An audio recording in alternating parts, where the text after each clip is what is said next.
Oh shit, my desktop audio. This time we're actually gonna beat the game, I swear. Oh, that looks like off-center. Well, not on the Twitch thing, but it looked off-center on my perspective over there. I wonder how the cutscenes are gonna be in widescreen. Look at how smoothly that frog is moving. That seems weird. Actually, the whole thing, it's just like what I was saying with Quest 64, that it is a little bit bizarre to see these models move this smoothly.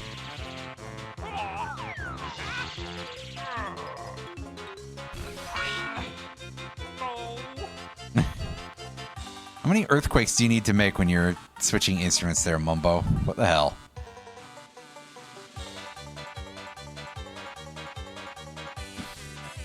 Come on, dude. Oh! Thank you for the subscription. For Somebody told me that you had a I've Vaporeon seen that looked like a compatible Pokemon that I knew from a meme. It's not confidential. Everybody knows it has potential. Poor Gardevoir. I have seen that bit from a Plastic Allen stream. We've seen a track screen of Banjo-Kazooie, I'm pretty sure. There he is with his even bigger than usual Game Boy. Even more of a house brick. Wow, look at how, like, JPEG that bottle's painting texture is. Also, of course, every single piece of music in this game is literally just like one or two pieces of... I wouldn't go that far, but just as sort of a gag, like everything is just the same theme that Banjo has. You hear it so much. The same leitmotif. Grant Kirkhope loves the concept of leitmotif. I'm stumbling over my words because I had it together and then I just sort of lost it. He loves it so much that he abuses it like it's a hard drug. Also, my god, these talkie icons are looking super crusty. I think it's just because of the method of the upscaling that goes on here. Because obviously they're like 2D sprites. You wouldn't notice that they looked like, you know, animated GIFs that are trying way too hard, you know, that somebody did like a 16 color GIF. You wouldn't notice that on the N64. And in fact, I don't think I ever noticed quite the same level of that effect happening in any of the other recomps that we played. So this one must just be done a little bit different. Well, to be fair, we played... This is the third N64 recomp that I've played on this channel and period. And this one, of course, Rareware, is a British-based company. They are English fellas, and the other two were made by Japanese companies originally. The original game, not necessarily the decomp. So maybe it is just like, hey, yeah, things were done a little bit different in various parts of the world. What can I say? Rare also has a major background in the British computers of the period, so I don't have graphics for, and by the period I mean, I'm wrong, I mean British computers of like the 80s. Now, I don't have graphics for any of like, anything from the ZX Spectrum or anything like that in front of me, so I can't be like, oh yeah, these shading styles and everything are similar. Maybe it's just a couple of these that just happen to look really crusty, because that Bottles one actually looked fine. I mean, it looks a little bit pixelated because, again, of the scaling, but it's not, like, shaded badly, you know? Meanwhile, the Gruntilda one has, like, two colors, and it's a very... I don't know, I would put the gradient positioning there a little bit higher up, and I would also have it all, like, fairly smooth in terms of its vertical position. Dingpot just looked like a fucking JPEG, though.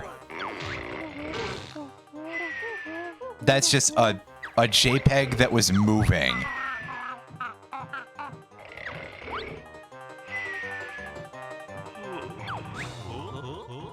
Yeah, see, that's fine. I mean, pixelated, but that's because of scaling and everything, as we already know. I wonder how any of the stuff, like, placed out in the world will look. And also, keep in mind that every effect that I complain about, I'm playing this at a higher resolution than what you see on the stream preview. So you might not see it very well. And I'm sure that if I messed with any of the options, it would change things a little bit. Can it talk? I mean, don't be rude.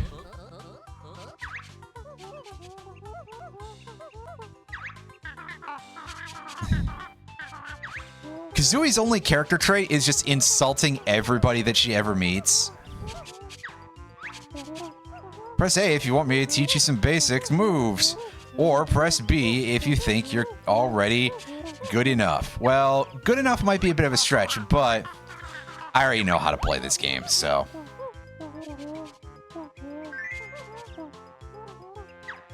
Can I see? That's a good question. But yeah, the oh, we don't get a stomp move to start with. Whoops. Can't test that out yet. Good old Rareware platformer. They, for some reason, do not give you a butt stomp at the beginning of the game. Don't know why, but hey. Anyway, yeah, this camera control, this is good. This is... like, we're not getting perfect anything here, but... considering...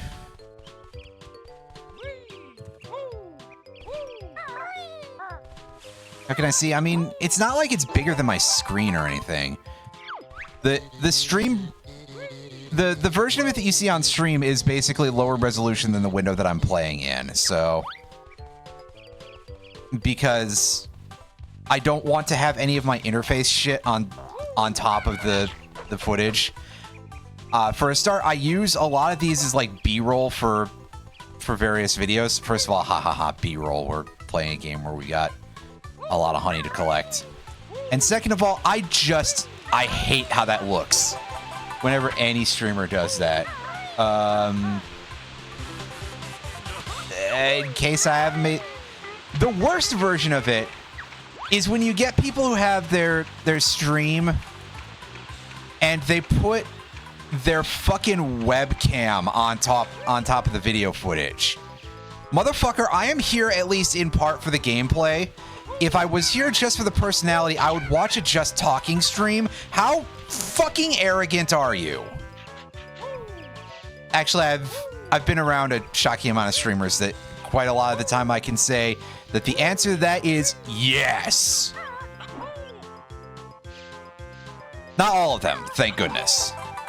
But boy, oh boy, there are kind of a non-zero amount of them who actually would kind of think that you were there for their end of things as opposed to the gameplay. Whereas quite a few streamers, honestly, not really talented entertainers. Granted, I don't have a whole lot of room to talk. I know that I'm really, really bad at talking, and I'm doing a great job of showing it either, so...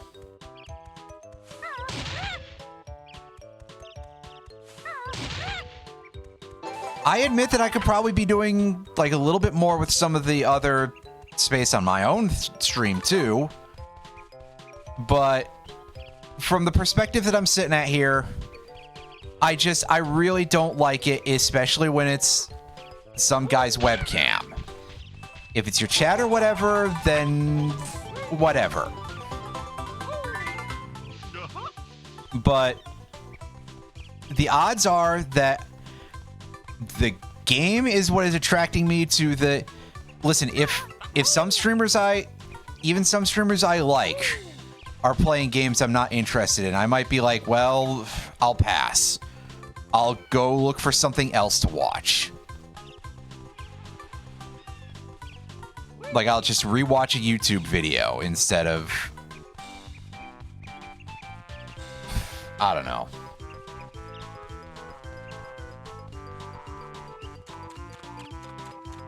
Yeah, I'll grant that if it's like, if it's tied in some way, sure. That's more sensible. It's an unusual choice, but still.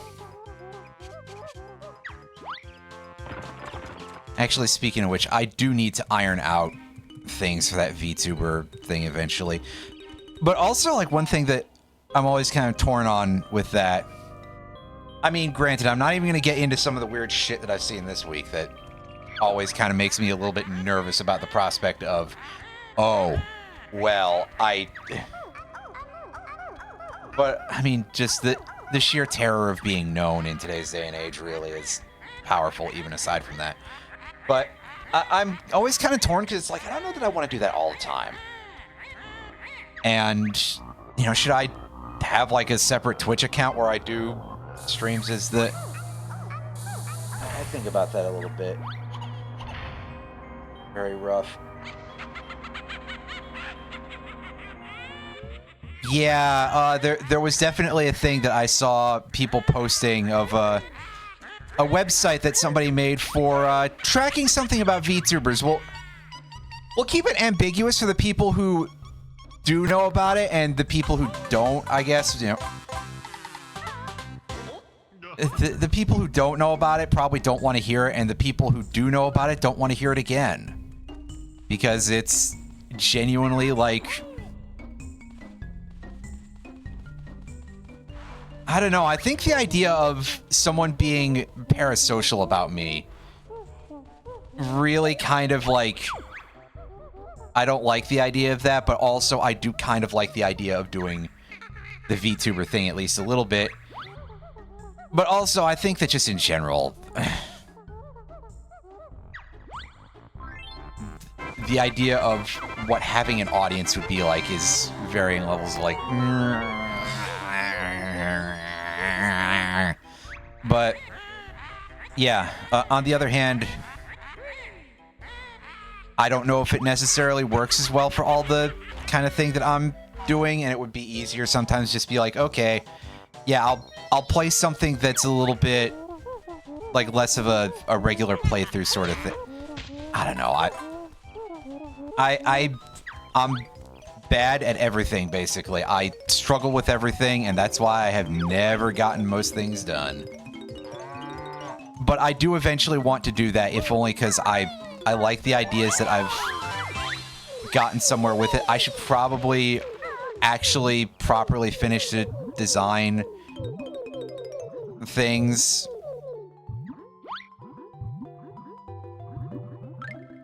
And all of that, but we'll deal with it later.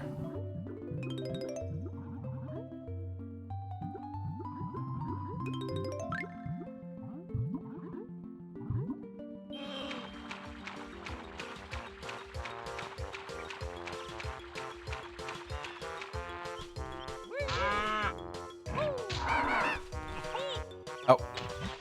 Oh, I still got hit by him, by his ass while he was unconscious. Anyway, you can't kill this ox, but you can... you can clip through him really easily, apparently. But yeah, 3 hits will just knock him over. Otherwise, he's just sort of a constant hazard. Also, usually those beehives talk at you the first time, much like everything else in this game does.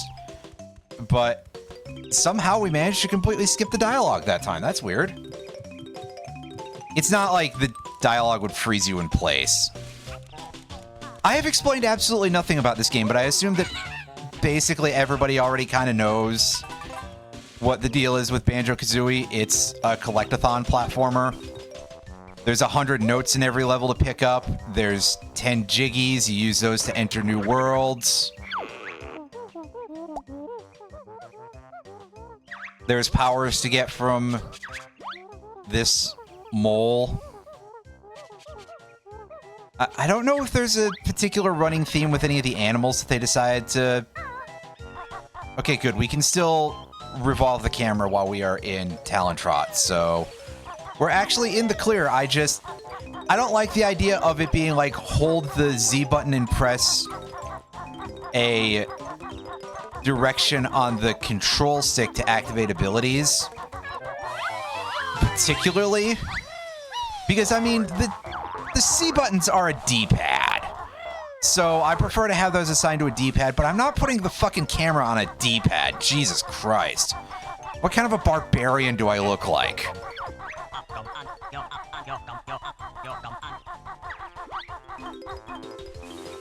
This is probably going to be... This will probably be handleable, though, because, you know, unlike kind of messing around with stuff like that in Zelda, where I really do not like using the items with the C-stick. That just feels like absolute... It just feels like complete and utter hot dog water, quite frankly. And also, it is significantly easier to do the wrong input and just switch to the wrong item, which is just kind of irritating. I think with this, things will be a little bit less of a pain in the ass. At least in that regard.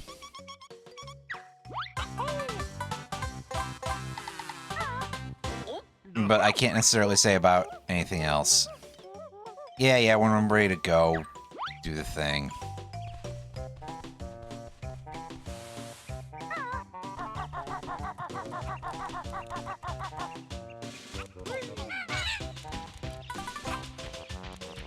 Also, here we've got some gigantic, oversized termites. Yes! You can turn that option off if you are a complete masochist, I guess. If for some reason you were like... I don't know, if you seriously injured yourself in a, you know... If you suffered some sort of serious cranial injury recently, you can do that. Or if you are just truly fraught with self-loathing.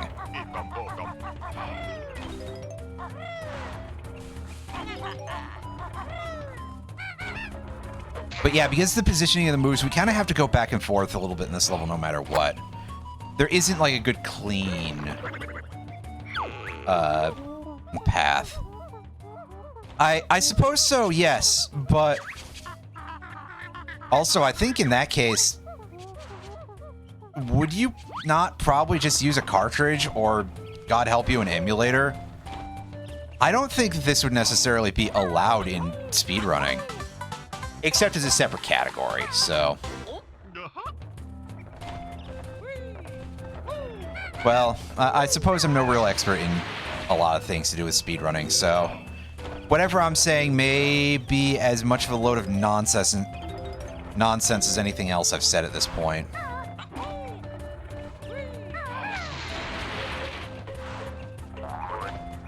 Which, the bar there is pretty high.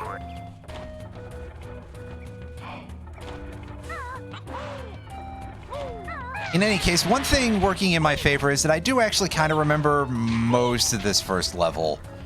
And a good chunk of the next couple. Yeah, so I think it would probably be counted as separate categories. At which point, well, it would kind of end up being anything goes a little bit, wouldn't it? I guess depending on how the mods feel.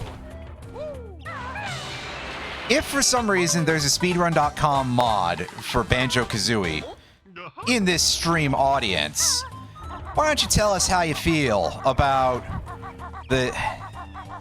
That's not gonna happen. This is a bit.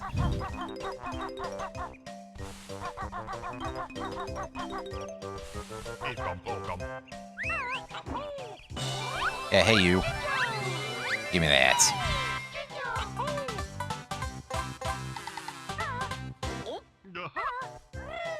Yeah, the Jinjos. There's 5 of those on every level, and they give you a Jiggy if you collect them all. It's the same every time. I'm sure any of the, like, 0.1 people in the world who has not either played or forcibly been made aware of Banjo-Kazooie by annoying people in my age demographic is already aware. You know, I'm sure that I don't need to explain that to anybody, but just to confirm for anybody who, I don't know, dropped this game after Clanker's Cavern was a complete toxic waste dump. May not know that, so yeah.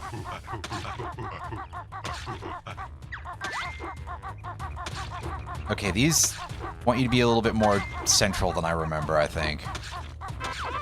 Or maybe I'm just being a little bit over careful. That's right, we found California's gold or something. Right.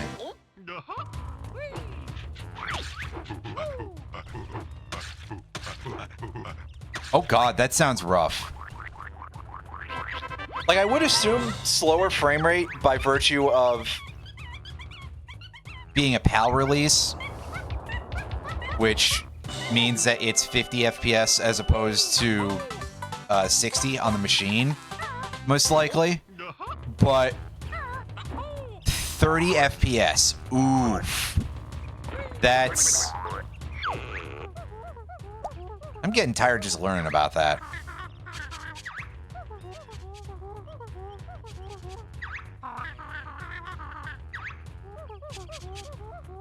Press down C and you can eject them from your cloaca. Fun. Well, that's good. I guess, do you want the smoothness or do you want, well...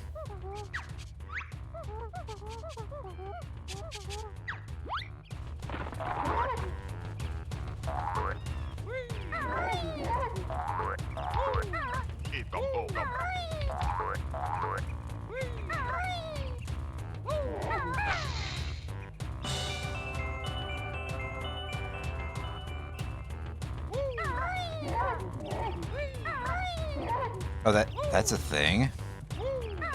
I didn't even know that. Maybe you told me. I've certainly never done it myself because of unsurprising reasons. Like, why the hell would I? Why would I do that under, like, any circumstance? Rock shower is learned later than avalanche, so if I was running Earth at that point, it's just like, well, screw it, I'm obviously just gonna use avalanche. Technically it can miss, but...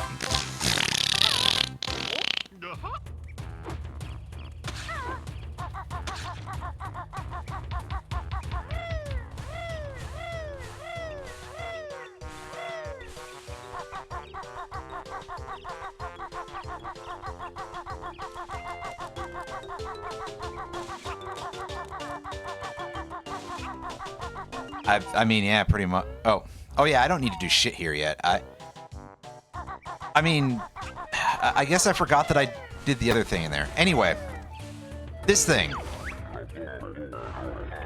That's right. It's a totem pole. I guess. You shoot eggs into the mouth. Don't kill the last one right away.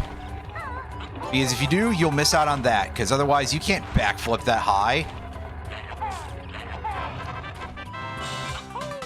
What do you think you are, a bird or something?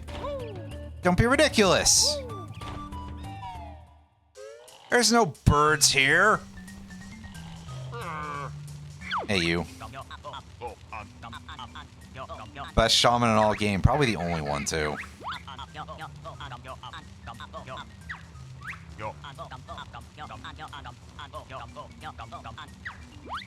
As of course, half of the dialogue, by the way, you can tell this is a British game because half of the dialogue is just people insulting each other.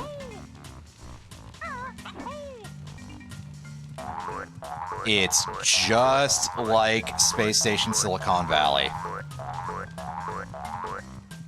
Except this is probably a better game than that, but I digress.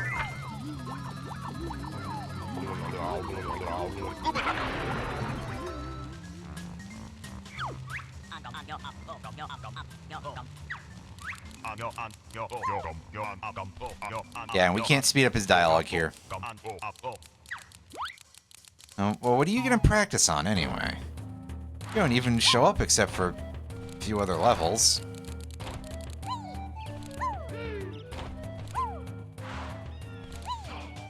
Now, in most of the transformations, we cannot attack. With two exceptions, the transformations are basically all the same. We're immune to hazardous liquids. We can't attack. We have better grip strength in terms of our walking than even the Talon Trot.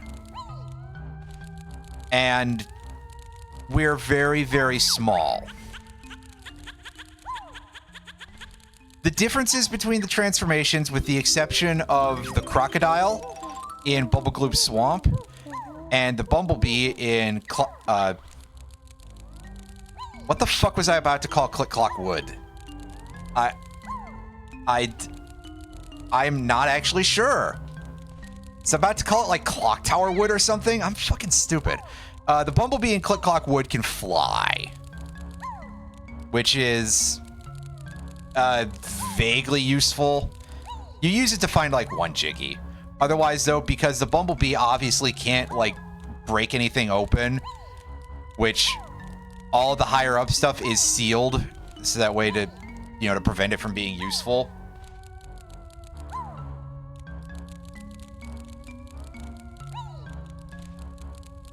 Also, I really suck at these jumps.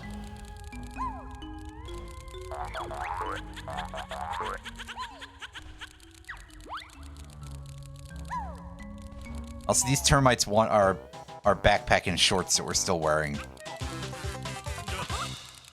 That have also shrunk down to the size of a termite for some reason. I don't know how that works, but hey. Oh yeah, we're also immune to fall damage in all the forms. I forgot about that. So we could take a massive plunge like that and not have any effect whatsoever, which is great because I'm sure that if we dropped down there as Banjo, we would, like, take 1 health of damage. Actually, it might be more than that. Fall damage in this game does scale up to levels that are pretty severe. Under certain circumstances, you can even take so much fall damage that you can die from full, I believe. Which is a huge shock for any sort of platformer. You're safe if you land in water, which is extremely unrealistic, but it's an acceptable break from reality that you see in like every platforming game.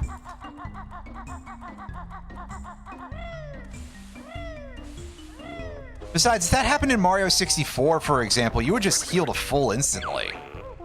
So what would be the point of having that as a feature?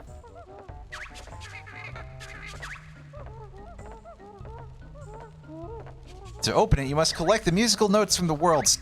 Have we considered just, like, getting a chainsaw or something? I don't know, a cannon? Bulldozer? Trebuchet?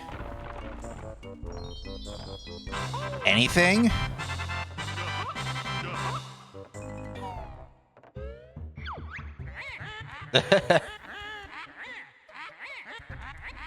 Oh yeah, by the way, for those of you who don't know, Gruntilda does rhyme all of her lines.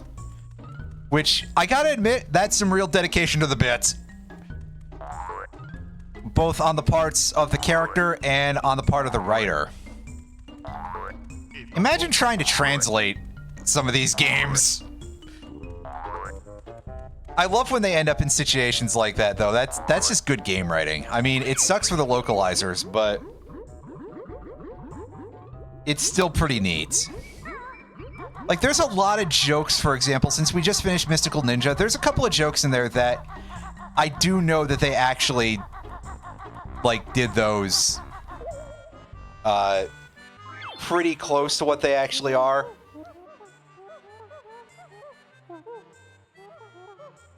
Which is a shock.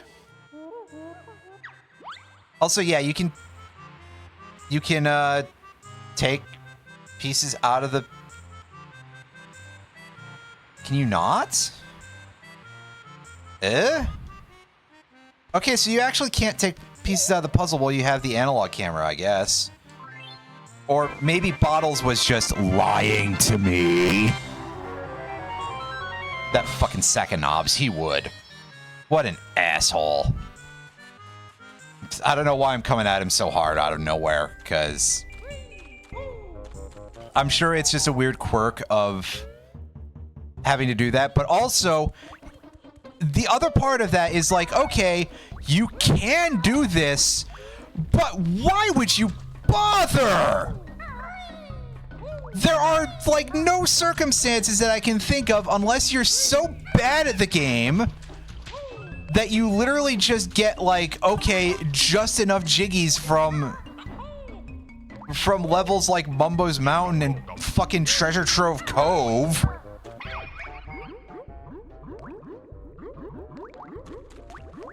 Well, I wouldn't know about that, because I haven't played that mod.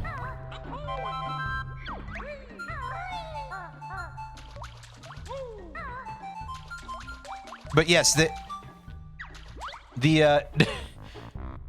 Banjo-Kazooie recomp is very mod compatible.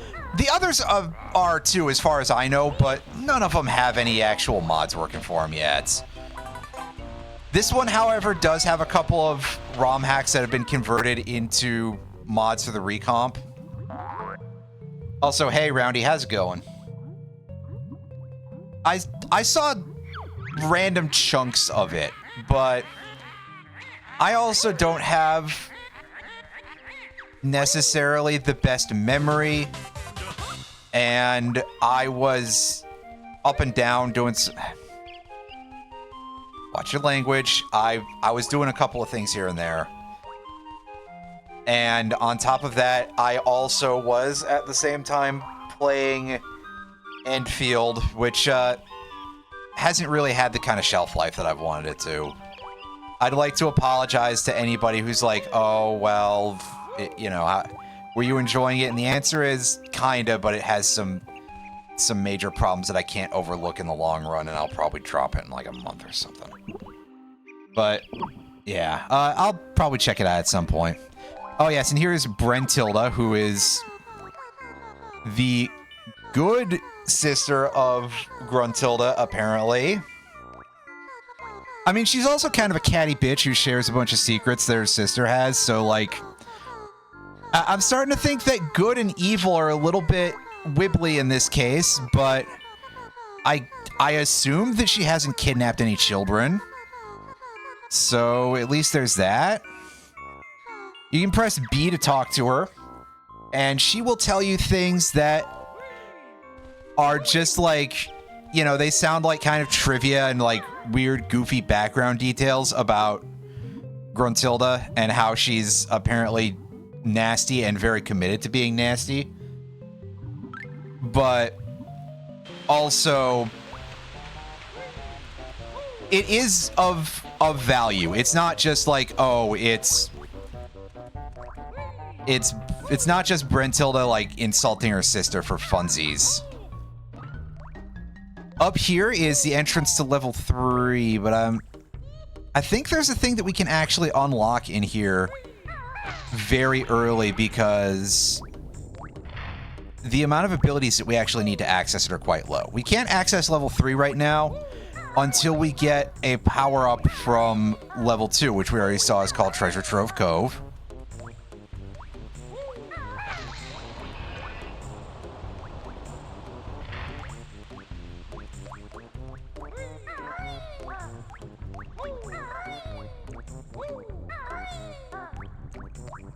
But we might be able to technically open up the level entrance of level 4. I just want to see if this is actually as possible as all that, or if we come over here and all we can see is Brentilda,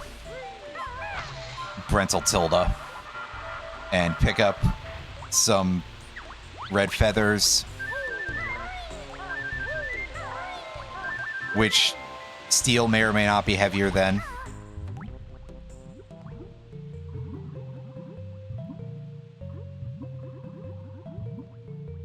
Actually, no, that's the wrong part of the British Isles. Never mind. Jiggies can't melt steel beams.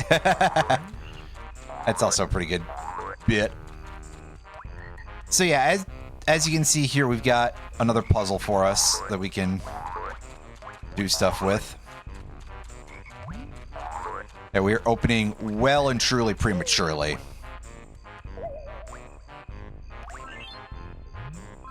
Okay, you're gonna tell us how to... Just press Z. Alright. Yep. Oh, that crocodile head. Oh. Oh, Bubble Gloop Swamp. It's a good thing we don't have to worry about that for a while, because otherwise I would be unhappy.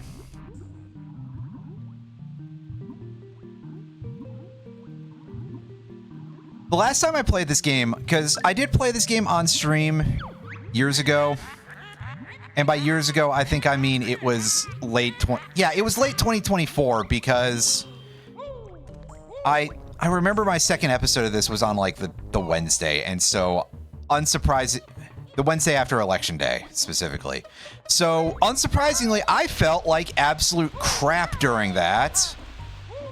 And I rage quit the game due to the mini game inside of that crocodile head. Because it's bad. It's extremely bad.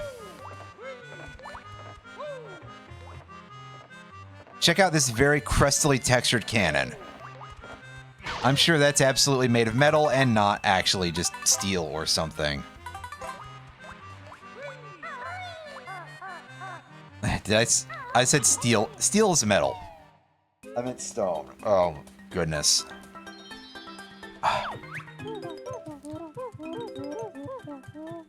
I speak about as well as... I don't know where I'm going with this. Anyway. Hey, guess what? It's a water level, so there's a shark.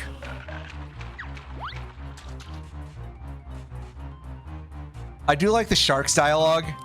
I mean, yeah, Roundy is not wrong that there's a lot of, like, very stupid sound effects that they have in this game in terms of the, like, the dialogue noises are goofy and quite irritating.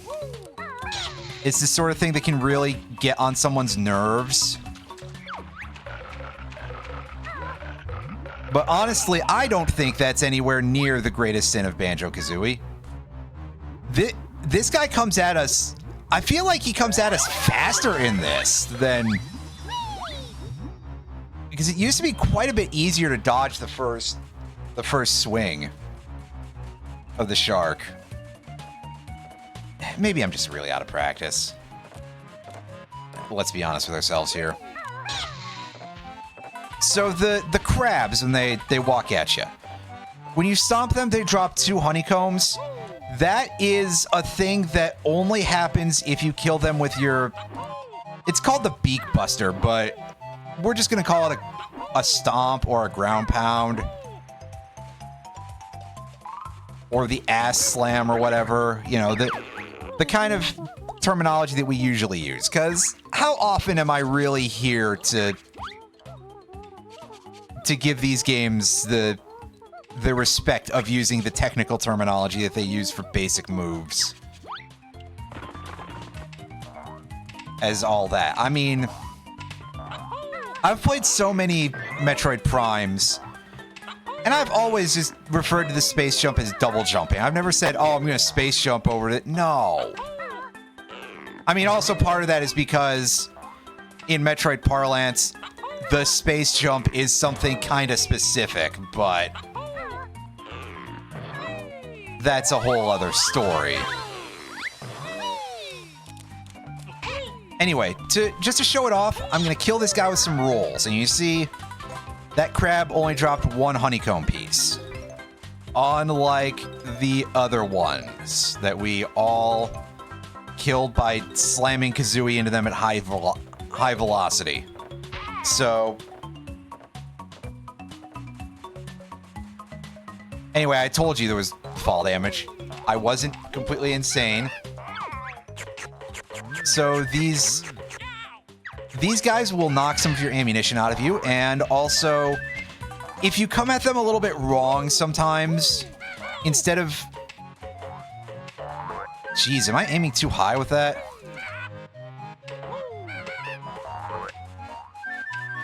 frozen midair when he hit me. That's weird. But yeah, you didn't see it very well, but I did an attempt at doing a jump attack at them, at the other clam. What are they called, like Yum Yum or something? I don't know the enemy names in this game. It's a platformer. Like, where am I supposed to get that information other than from a sequence in the credits where I'm not paying attention anyway? Not out of any sort of like disdain for the people who made the game, but because I'm not paying attention to that part of the text.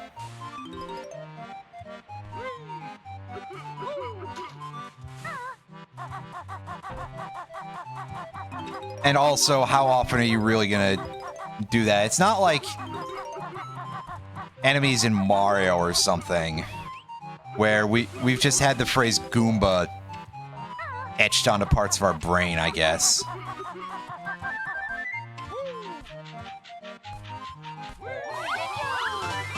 Legitimately, I'm not sure where I specifically learned the names of those enemies, so I can't actually tell you about that.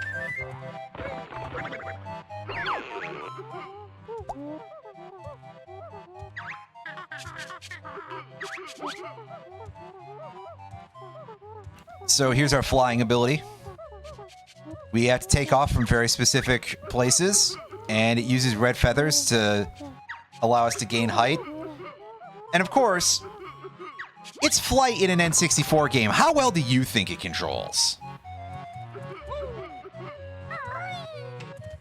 Go over here and... What's up with this guy? He's a hippo, I guess. And their hippo noise is... belching. He's a hippo and he can't swim. I don't know what to tell you, dude. Other than... that's kind of weird.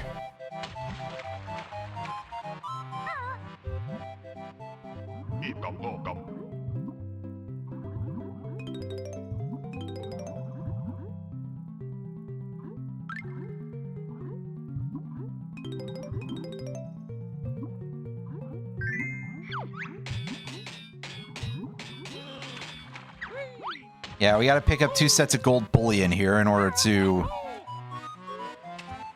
help the hippo who can't swim. I mean, I don't know a whole lot about hippo physiology, but I usually associate them with being pretty capable of moving through water. Maybe it's just because maybe they just mostly walk through shallow water or something, and that's the thing.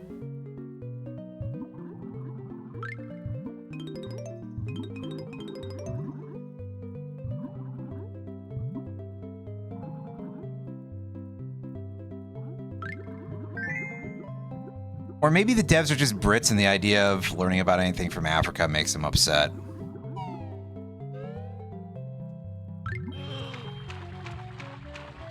Parentheses, when I say Brits in this instance, I mean English specifically.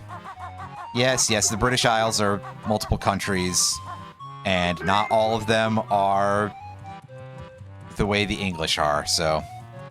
okay, I was gonna say, where's the point to give them?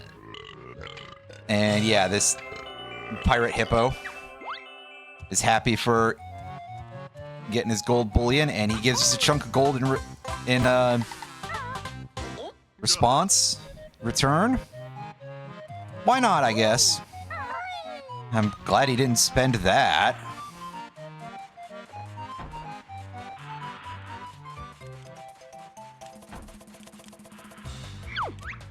Oh, music's starting a little bit early here.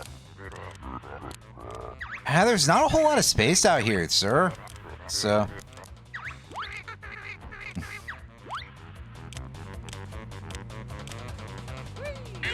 yeah, this one is just like a movement pattern here that you gotta learn. And you can believe that I'm taking a few risks here and there. Okay, last phase, he's just fast.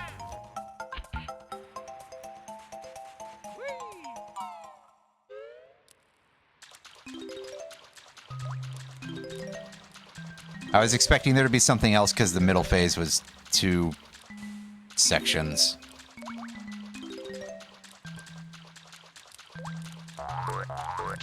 Oh dear God! I just looked over at the panel behind me because I still have a Twitch stream open and silenced because I want to give someone his viewer.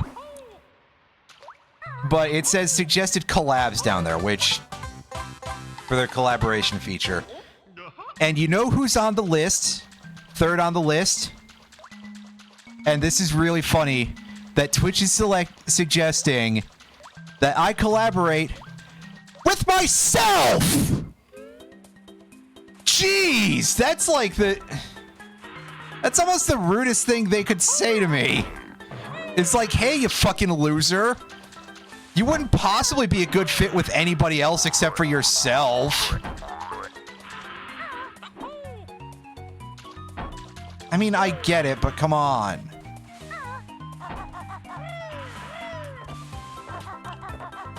Isn't that a little extreme? We'll leave those for now, because I'm playing this like shit, so... Yeah. But also, I'm gonna pause for a couple of minutes. I'll be right back, everybody. Something about using VODs to show... I mean, I guess that's a possibility, but I don't know. Back in a couple of minutes.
Okay, I'm back. Yeah, no, it's just very, very silly the way that it's displayed on Twitch as like, hey, collaborate with yourself. I'm pretty sure it's not legal to broadcast yourself jacking off on this platform, so... I mean... What is the point? Oh. I mean... Let's just go get that Jinjo.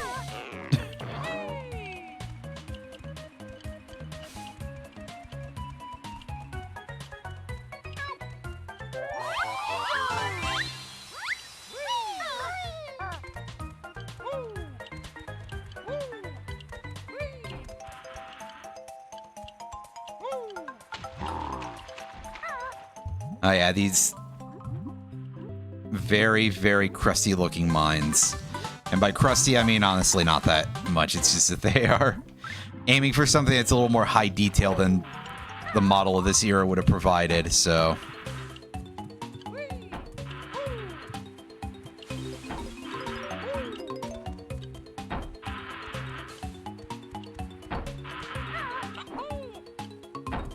Wow, 2 whole Mumbo tokens. That's great. We need 10 for the next transformation, so we're actually kind of close. Comparatively speaking.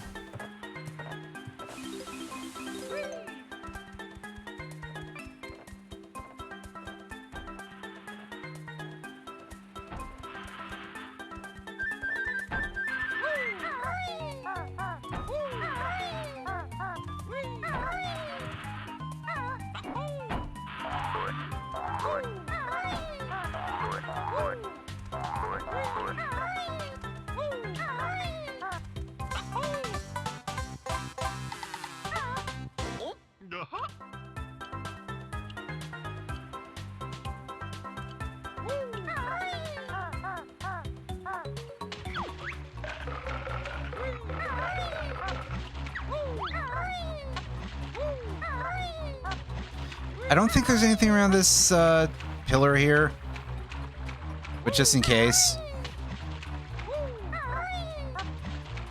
Alright, yeah, I remembered that this was here.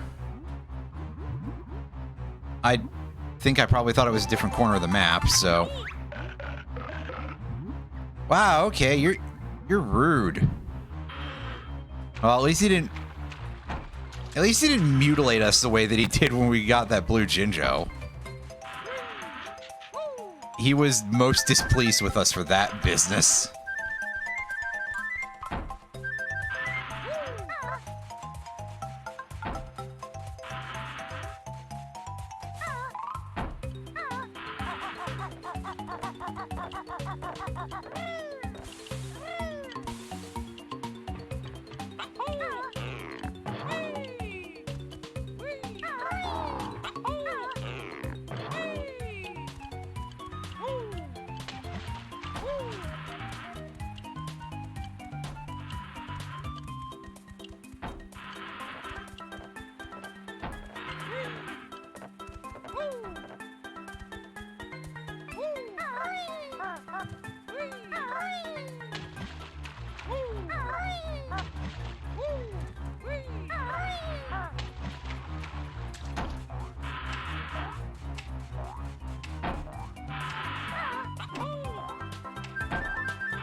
Alright, let's just go back to ignoring that dude, because those clams kind of aren't great to fight.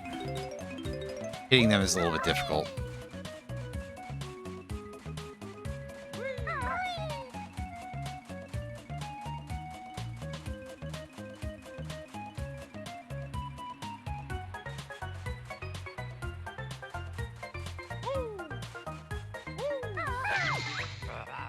Oh, we're starting this a little bit earlier than I thought we were.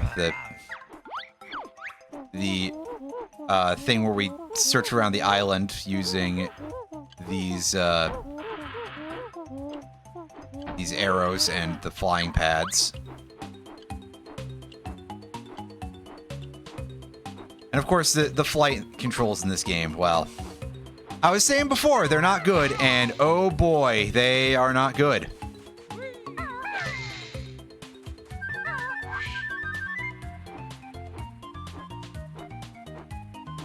Like, I'm certainly not about to be like, oh yeah, the wing cap was better, but...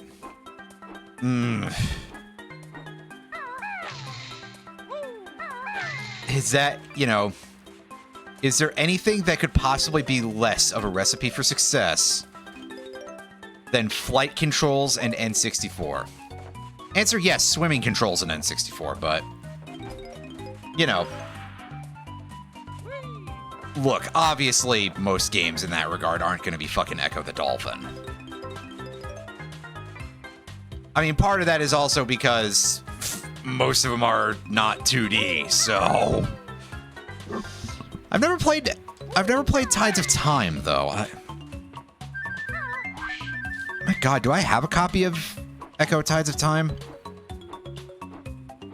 I mean, yes, obviously I have a copy of Echo Tides of Time through all of the Sega Genesis collections that they've released over the years that have horribly devalued all of their games based on any of the, you know, just by sheer like, hey, we're gonna sell these for like $10 for 20. But even aside from that, I mean, in the sense of, do I have a copy of like a cartridge of Echo Tides of Time or something? And I believe the answer is no. No, I don't. Don't know why. I think I just never really encountered one in the wild to ever think to pick it up.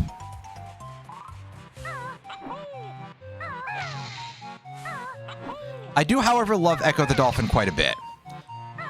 Don't know that I love playing it, but just in general, the fact that it exists is pretty cool. And gee, I really hope that the creator, having said that, didn't turn out to have been a guy who was into blockchain games and stuff back in the earlier aughts. Oh, wait.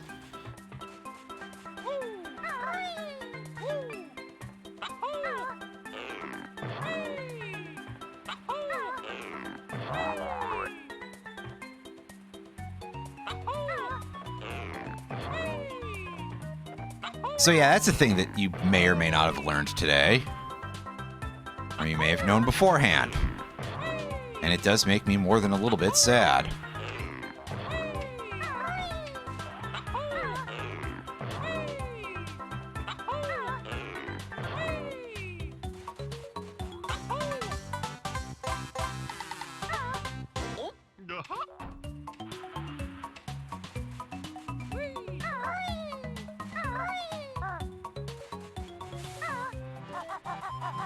Okay, the remainder of the level, I know I've got to go into that sandcastle. Oh, there's an Ekum Bokum here. A couple of years ago, that sound became a bit of a meme for a brief period because it's something VTuber related, I believe.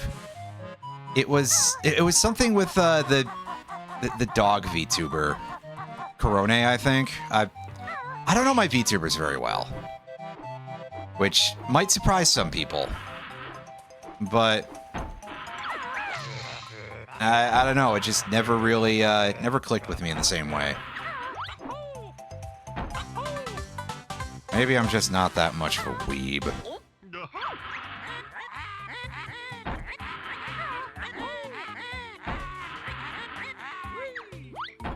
Now, harder still the game will be.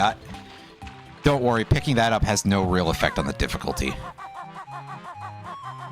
It was going to end up at the same... we were going to end up with the same sort of heat no matter what.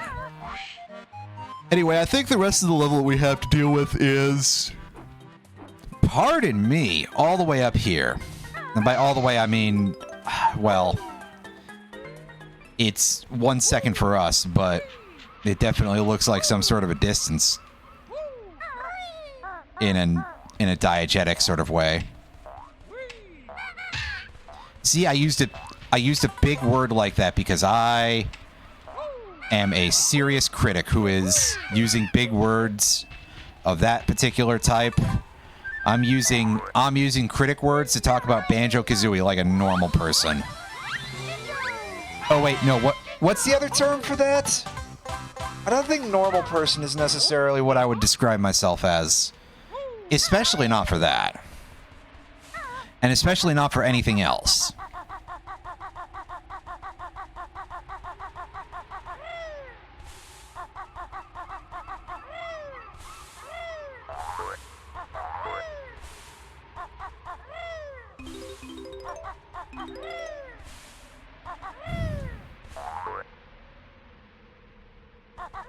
Also, there's a shock jump path up here. I've never taken that path before. It looks like it sucks. Hey, wow, that cannon isn't just made out of concrete, apparently. At least I would certainly assume not, judging by the fact that it actually fired a shot. Because if it was just made of concrete, in that case, it would just fucking explode.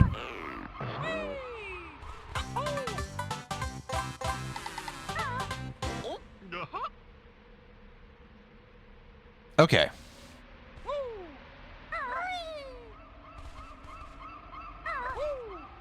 We got this, and we've got one last place to go. We're missing 9 notes, which is probably a slightly bizarre number. But I assure you, everything is fine and normal.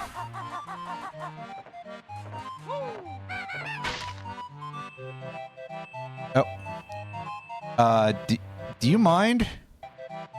Did my controller just disconnect from the Wi-Fi? I mean, there's no way the battery died by now. Okay, well, hold up a sec as I reassign the controller.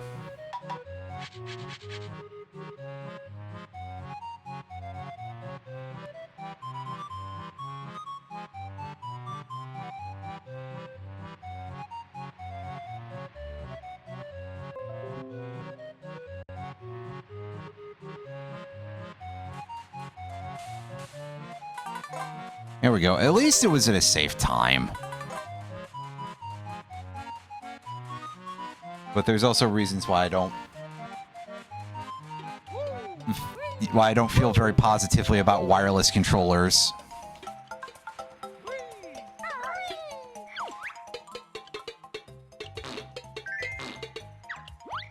Anyway, you eject 2 eggs out of Kazooie's cloaca again here and just fill up the hole in the bucket, because we all know that that's how this would work, right?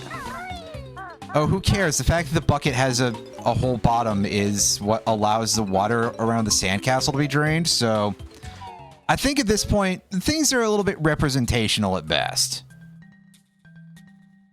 And perhaps we should regard it that way. Also, this water is like just deep enough for us to dog paddle in, but we can't dive. Hooray, we got all the notes. Shut up, Bottles. I'm trying to talk to this guy. Tell me about what I have to do here.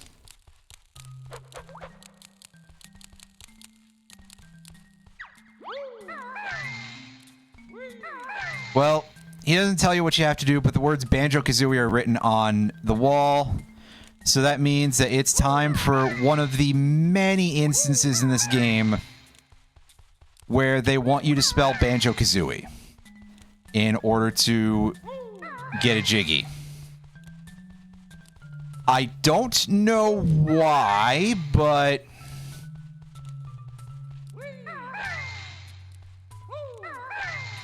sure. This is just sort of a thing that you get a lot in this level of spell your own this game.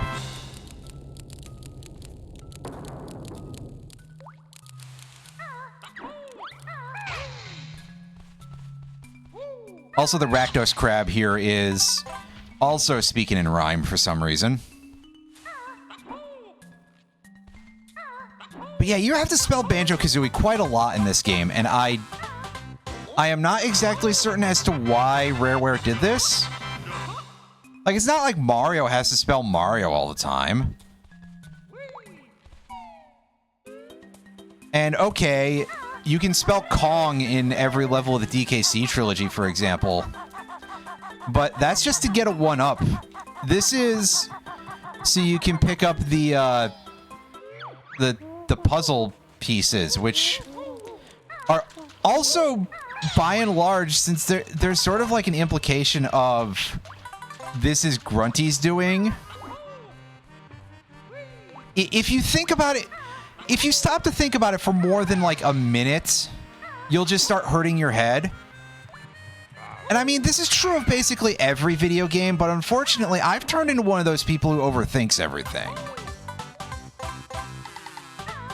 Like, one thing that I used to dislike for a while about anytime I'd watch one of Ashen's videos is he'd talk about these things that are like, oh, well, this toy is actually secretly horrifying because you squeeze it and it...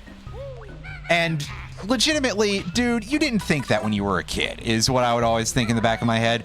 But I've turned into the person who would look at him and be kind of like that. That it would be like, oh, well, this thing's, you know...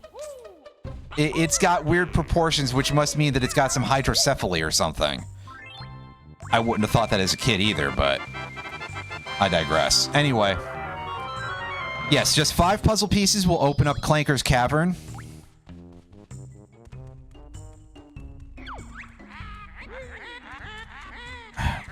More like Wanker's Cavern. I don't know. I'm stretching it a little bit.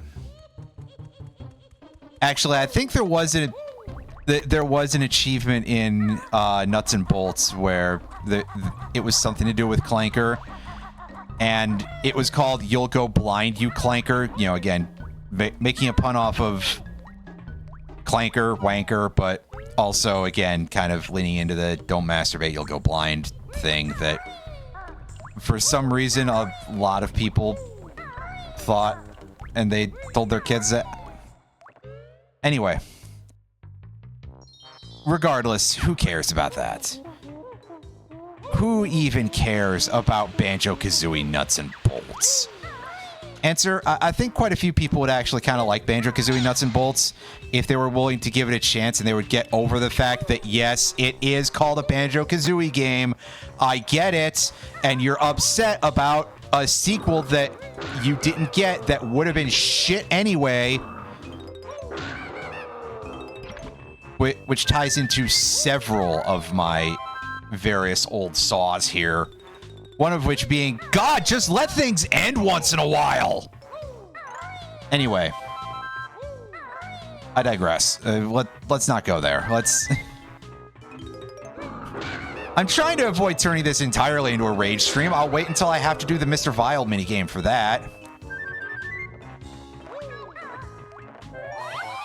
Because goodness knows that when I eventually do have to do that, I'm going to feel like fucking hanging myself.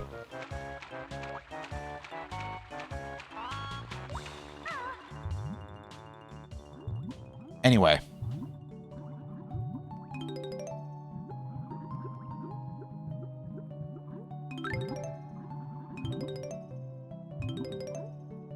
It's okay, I'll save that.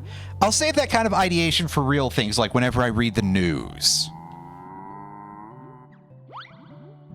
No, he just makes a sad, like, whine. A creak. That was the noise word I was looking for. This level sucks, by the way, for anybody who is, for whatever the case may be, unfamiliar with Clanker's Cavern. This level sucks! I mean, thankfully it sucks a little bit less now because we don't have to worry about losing our notes when we die. Because we're playing this on a modernized version of the game that fixes that really bizarre choice that I'm not... Like, I guess, is it because Rareware was like, oh yeah, it's like the coins in Mario 64, which nobody likes losing those when they die either, but regardless, it definitely was a poor decision, and I'm glad that the recomp allows you to toggle that off for those of you who would prefer to play things like this game was designed by a real actual person instead of a machine that makes bad designs, I guess. Instead of a court jester, I don't know. It's okay, I was feeling bad about implying that the original designer of this were not human, but here they've got mutant crabs, so they're okay with saying shit like that about, oh. No, that's not what that means. Get over here. Come on, get out from under the pipe. Oh, you've got, like, stank particles on you. That's odd. Did they always have the, like... Did all of them have the green poo gas particles? Also, there's 4 of them? I would have thought for sure it would be 5, because clearly it wouldn't be 3. That'd be way too few. But 4.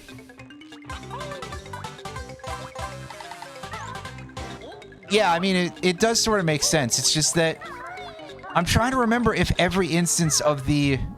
And by every instance, I mean the only one instance of...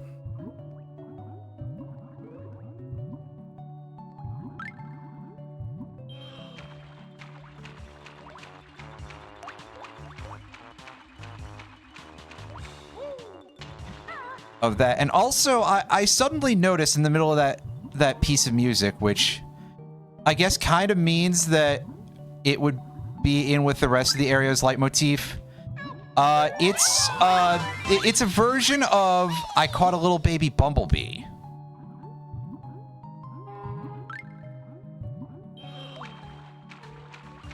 I've never noticed that until today. Huh. I mean, granted, there's already other music in this area that is derived from other music, and people know that about this game. And nobody has ever cast any aspersions at Grant Kirkhope for using the Teddy Bear Picnic. So I'm certainly not about to be like, oh, well, he used the Baby Bumblebee song in this one piece of music. He's a hack and a fraud.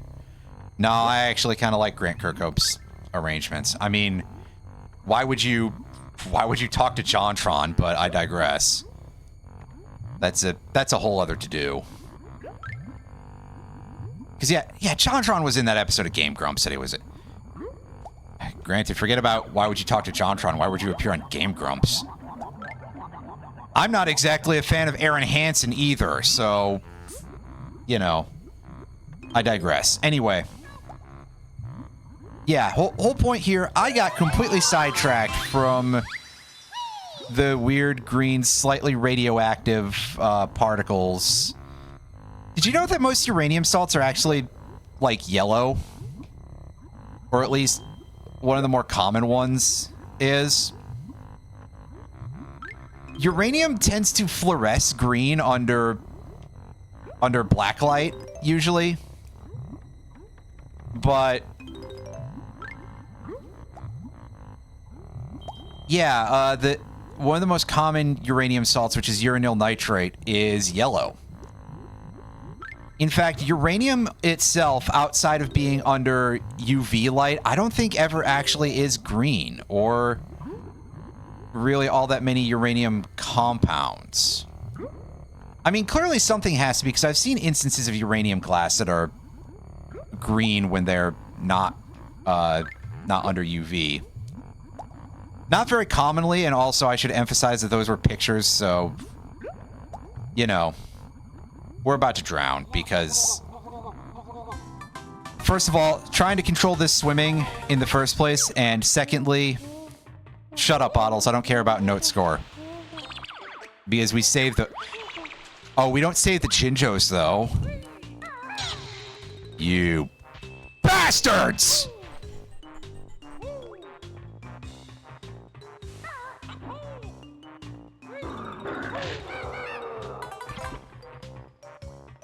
Yeah, I've seen some pictures of pieces of your...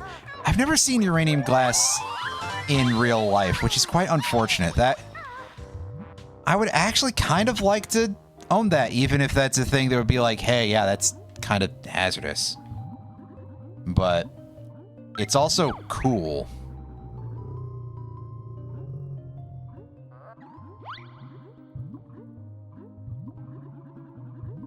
Why do you need fresh air?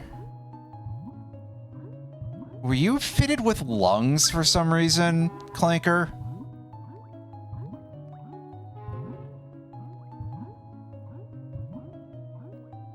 That just seems like evil.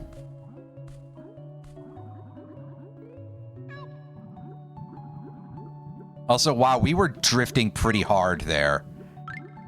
Underwater. Definitely something you don't get to say very often. Also, whatever we can say about this level, at least it's better than other later levels that are full of dirty water.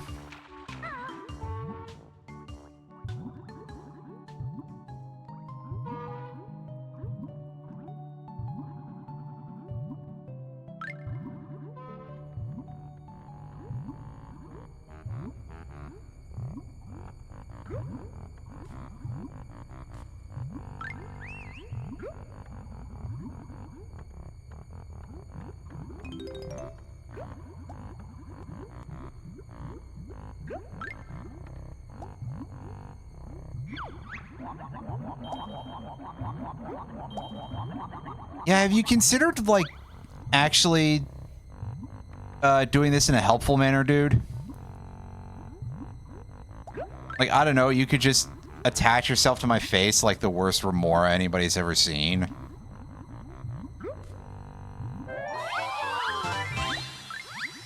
Yes, I as well remember Alien. Wait.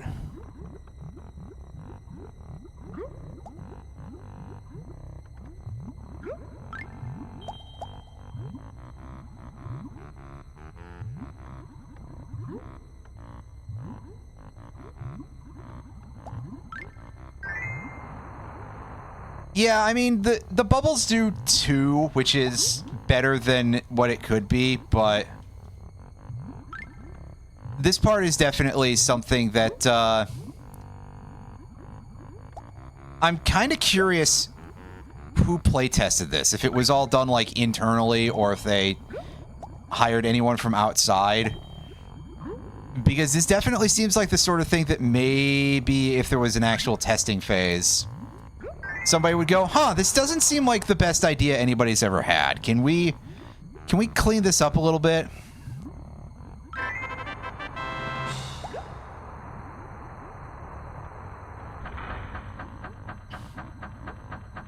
I mean, it's not so bad that I'm just gonna go straight to, oh, all the people that they call playtesters in the credits are fake. You know, it's not that extreme of a bad design, but it's not good either.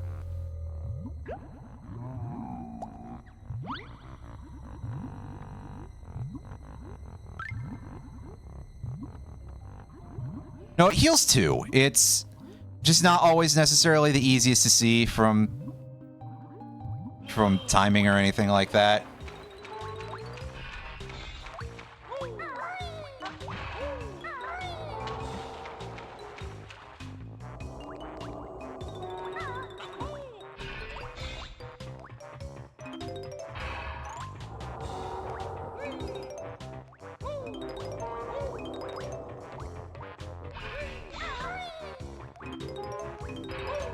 Yeah, plus, let's be honest, it's a little bit academic at times, eh?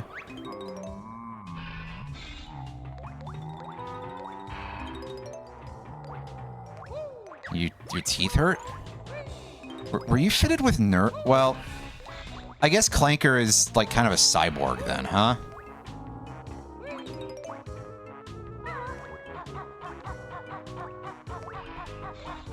Because Clanker is full of fleshy bits, so it would make sense, but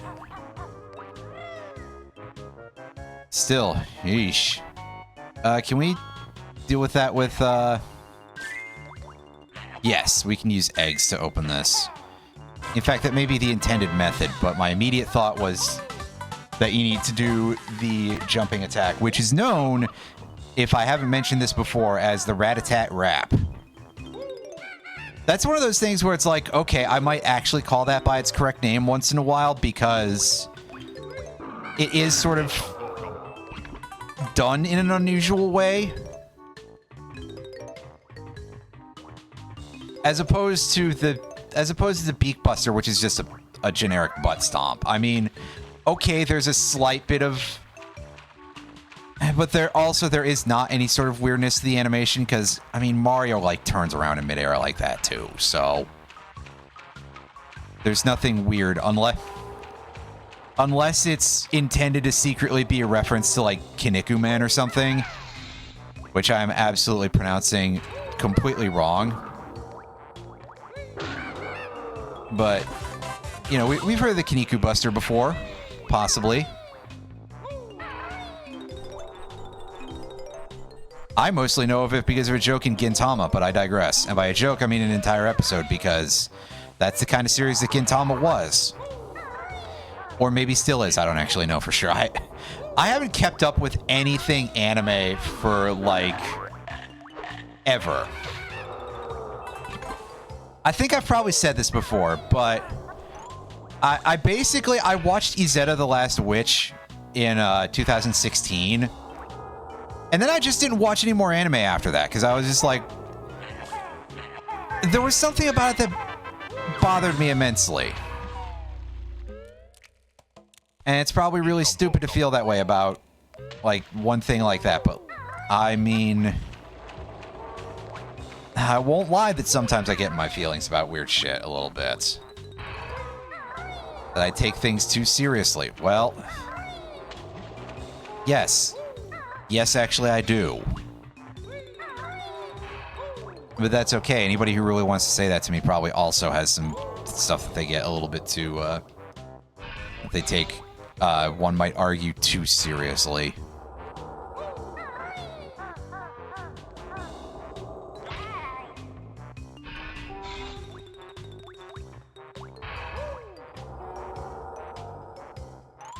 I love that apparently Gruntilda just decided to fit this shark with a gigantic bolt in its blowhole. And you might be saying sharks don't have blowholes. Yes, well, whales don't have gills. So what exactly is this thing?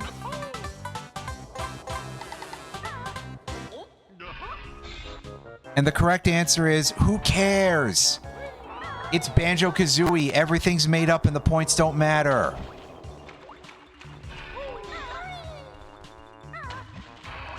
They just chose whatever seemed like it would look cool.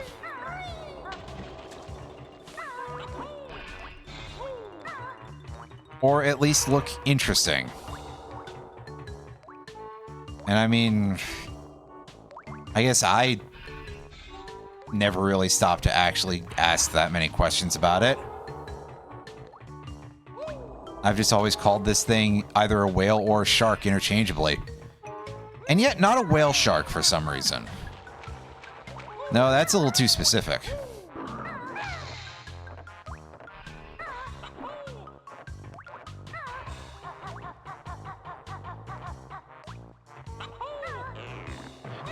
Okay, I don't recall where the fourth Jinjo is, but I believe there's at least one in the, inside of Clanker. Oh, fuck. I'm so bad at those jumps. I highly doubt the recomp has, like, resized the map in any way, so it's not that. It's just me being bad at this game because I haven't played it in years. And in my defense, I have a very good reason. And it's because... honestly, most of these 3D platformers are kind of butt anyway. I haven't explored everything on the left side because I don't have the honeycomb yet. And by left side, I mean, I guess that whether it's left side or right side depends very heavily on perspective.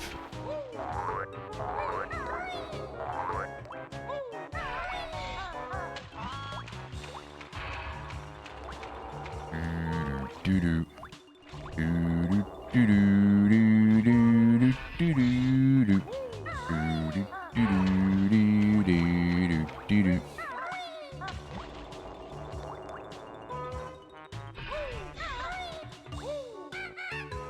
Oh, I must have got this guy earlier. Well.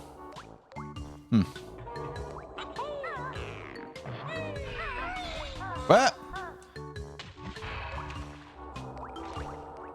Good play. We massively overshot there.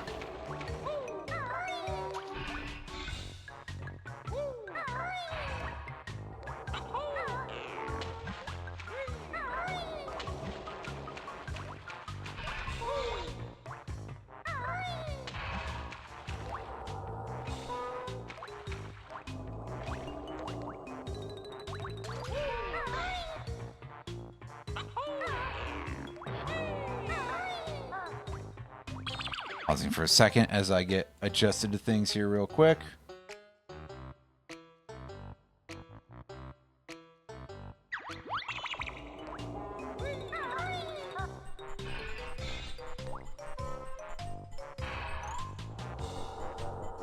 Oh, there's a tiny little like metallic sound when you climb. I have never noticed that before. Okay, there's another section on, like, the side of the level here that I've forgotten about. Oh, is one of the Jinjos in one of the tubes in the bottom of the thing? That's my next question. Something in here? Yeah. Oh, right. I think both of the honeycombs are out here, and the other one is at the other thing that I'm thinking of. This level is a lot more compact than I think it is, I guess. Which is weird, because there's so much shit in this level that I've forgotten, apparently.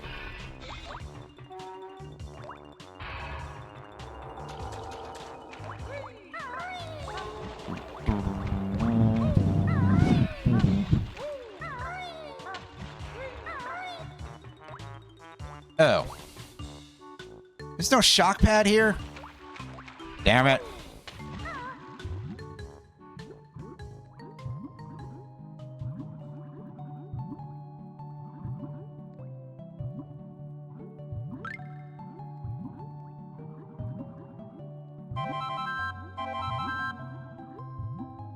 That's way more gold feathers than I could possibly need.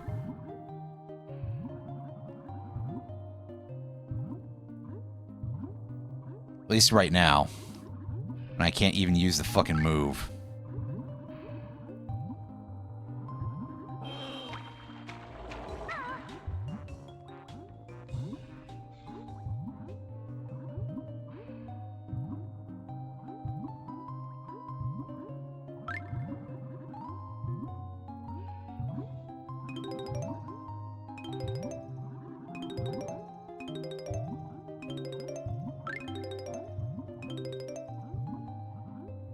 There's our notes. At least for this part of the level.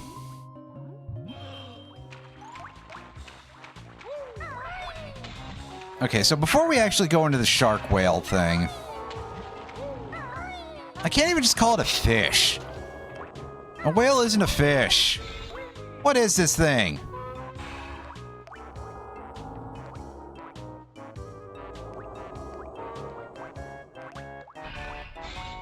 Okay, I see what I have to do here.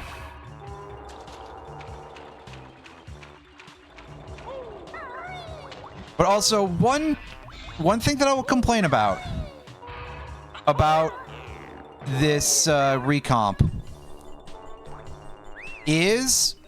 Oh, hey, Jinjo. You can't actually go into first-person mode in this. Unless it's a different control that I don't remember. Oh, I am missing a couple of those. So I'm missing one in Mumbo's Mountain, and I'm missing one in Treasure Trove Cove. Oh, yeah, I remember where the one that I'm missing in Treasure Trove Cove is, but the one in Mumbo's Mountain, I believe I also remember where that is now, actually, come to think of it. We'll go back for those in a few minutes.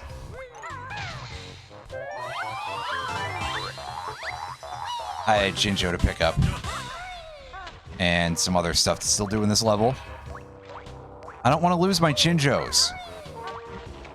I worked real hard for those. Well, okay, I worked kind of hard for them.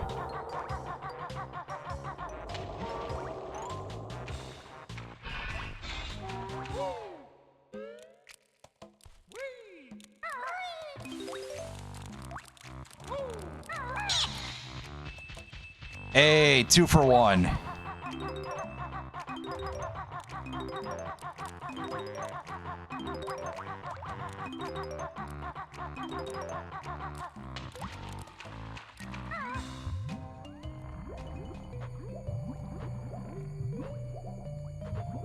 Ah, yes, that little theremin note in the background. The only thing that Grant Kirkhope maybe enjoys more than a xylophone. At least on this soundtrack.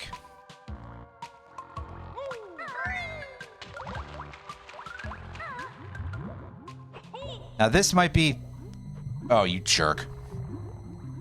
This might actually be a little bit tough because we have no access to the flight pad. I mean, granted, if we entered through the side where we would gain access to the flight pad, that by itself would probably not be great because it would be only a one-shot. But could you please?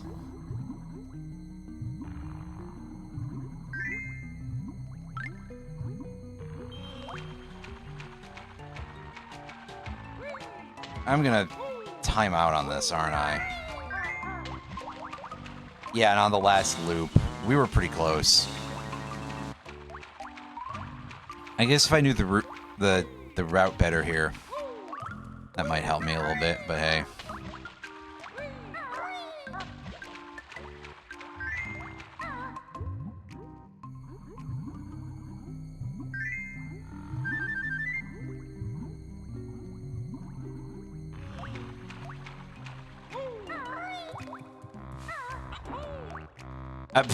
Whoops.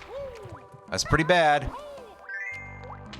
At least it was funny bad, I think.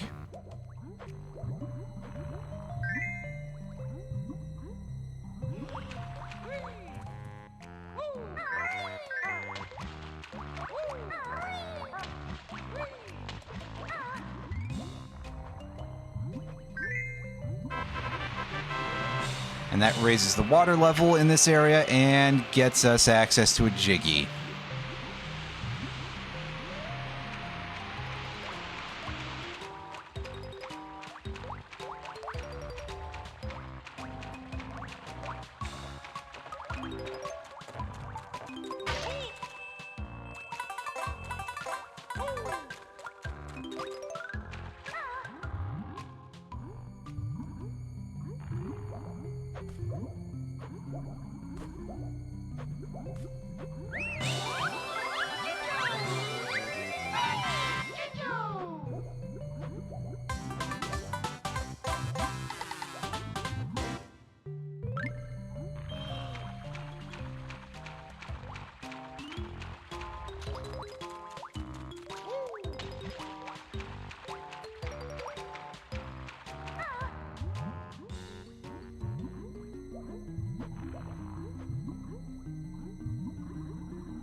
Yeah, we're floundering a little bit with this directionality here. I told you, even going in a straight line in this pain in the butt when you're swimming.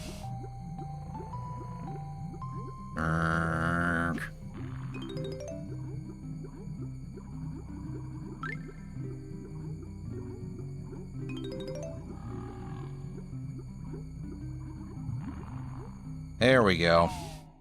That should be all of the notes in that particular room of Clanker,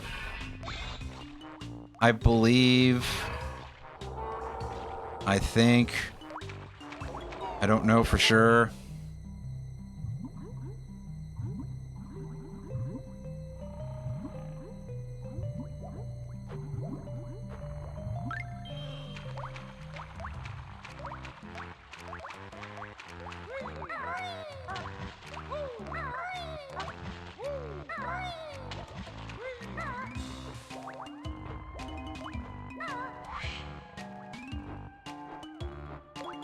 Yeah, don't get slapped by the weird tendril. That'd be a problem.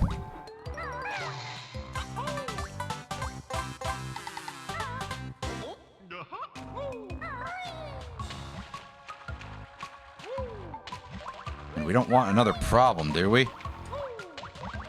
We got plenty of those to deal with already. Yeah. Problems. Ugh. Don't like that. Alright. Now we get back on this thing, and we don't have a U-turn ability, really.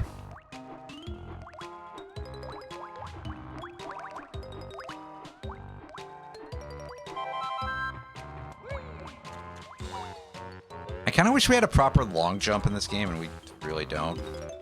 So yeah, here we go. Here's where Bottles teaches us our invincibility move.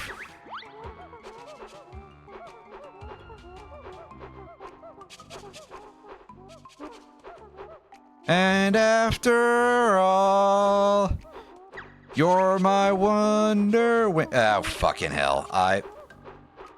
God.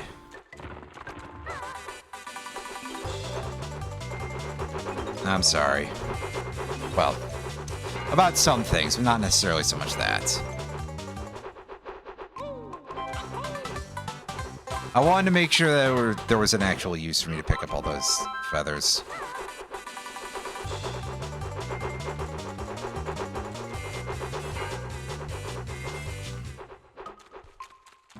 Yeah, as you can see, we wasted a bunch of these gold feathers because Bottles gave us 5 to begin with. And indeed, we have a whopping limit of 10, and they get guzzled up like your... I don't know, a thing that eats stuff real fast. They can't all be zingers. Because that's the Donkey Kong Country series. But also, if I was 6 notes, where the hell would I be in this level?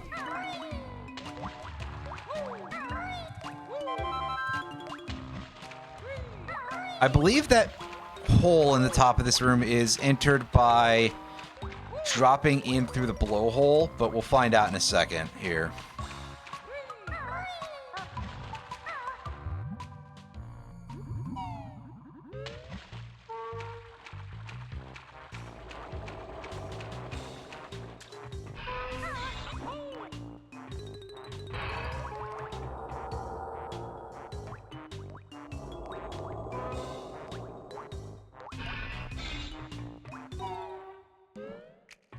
Alright, into the hole we go. Ah, yes, this is a different location entirely, so... whatever I was saying before, I was wrong. Now, this room does not require you to use the Wonder Wing to get through unharmed. But I'm also just kind of bad. And I don't know a good timing trick for it.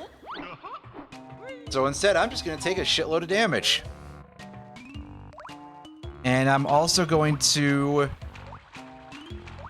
think about where I might have missed a Jiggy, because I am short a Jiggy here. At least I remembered where all of the other things are, right? I want to say it's another set of those, like, things where you jump in the wall on the side of the level, but I don't know offhand where those would be. Because didn't we do both of those? Do all of those, I guess?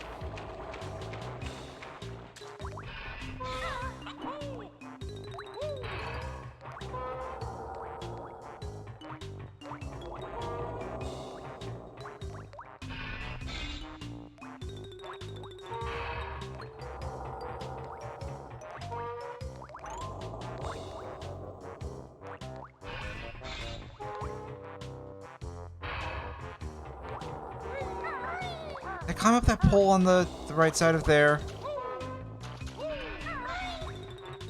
I'm thinking surely I must have, right?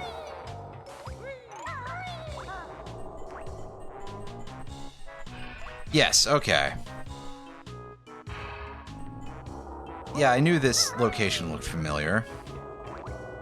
Unfortunately, no real camera angle for me, of use for me there, so...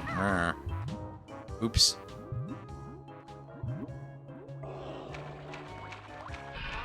Alright, this tube in the wall, that...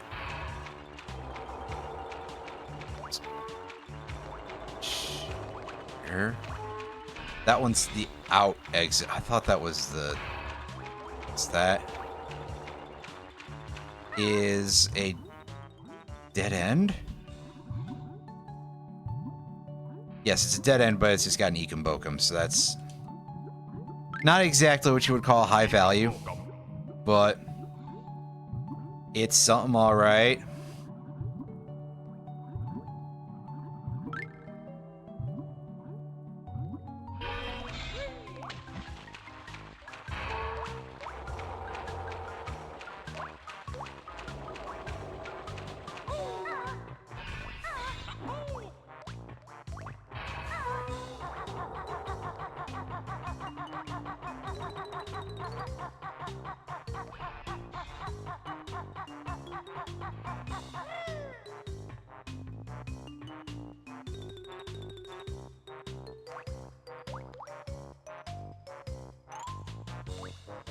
Okay, so there's no other set of, like, wall vents that I'm thinking of.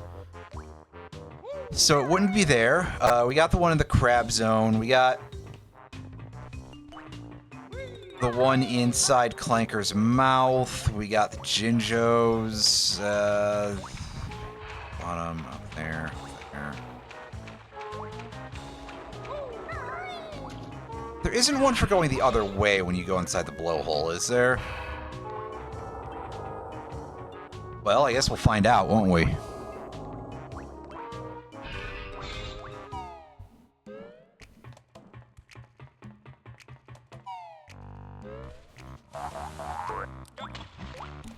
Yeah, that just sort of drops us into the top of his head.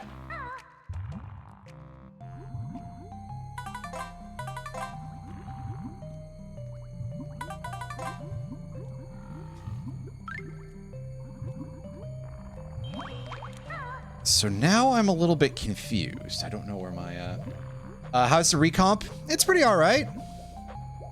I have noticed a very, near zero amount of issues at this point. If there's one thing that I can consider a problem, it's that when you're in analog camera mode, as I will demonstrate when I go outside, because it's a little bit tight in here, is that, well, we'll see in a second. Calm down. Yeah, see, look at how buttery smooth this is. This is great. Unfortunately, you cannot enter a first-person perspective, which is probably not high value of a thing for a lot of folks, but I like it for being able to find where stuff is. Anyway, I do not know where this last Jiggy that I'm missing in this level is. I'm apparently an idiot, or I just have a really bad memory. I think it might just be that, like, the C button functions are partially being overwritten by the stick. I mean, of course, we can still do all of our moves and stuff that require holding Z and pressing the buttons, so... I don't know. It's just a weird oversight.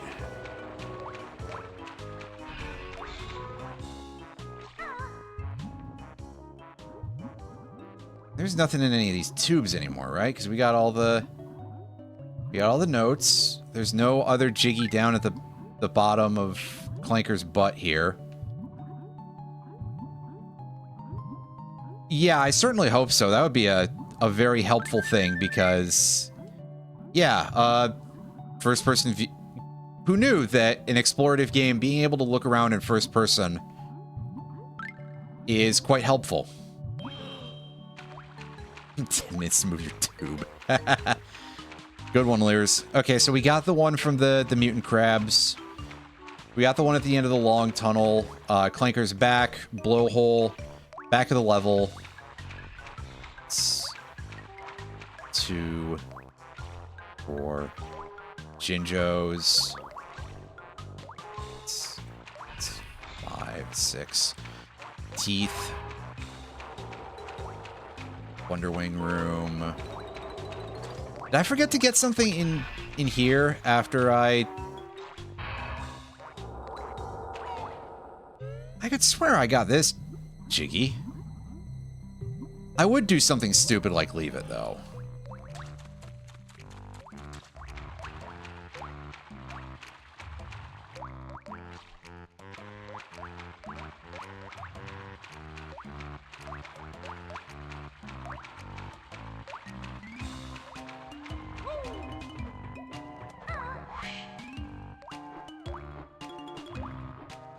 Yeah, watch out for that guy. Okay, no, I got this one. But I'm definitely missing one. So I got the one in this room. Because we got this ability already. 2. 3 is the one in the teeth. 4 on the back. 6.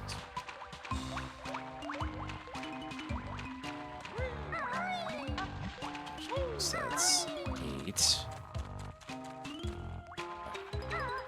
Grab.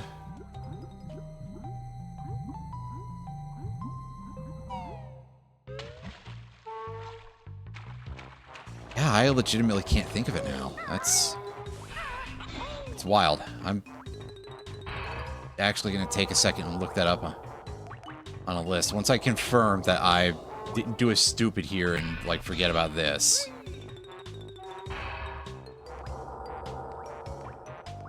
Yeah, because I could have sworn there was one in those, like, side wall ports before, but I definitely did that. So if there was, I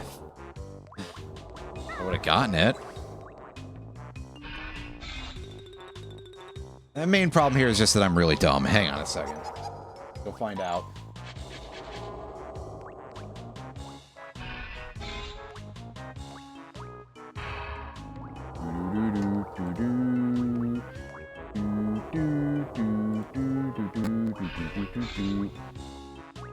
Okay, this doesn't give me a ton of description, so that's good enough for me. Got that. That.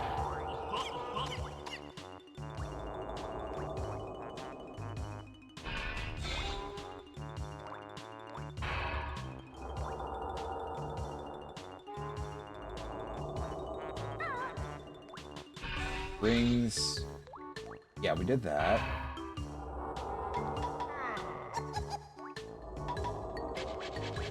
This is still, like, throwing me off here.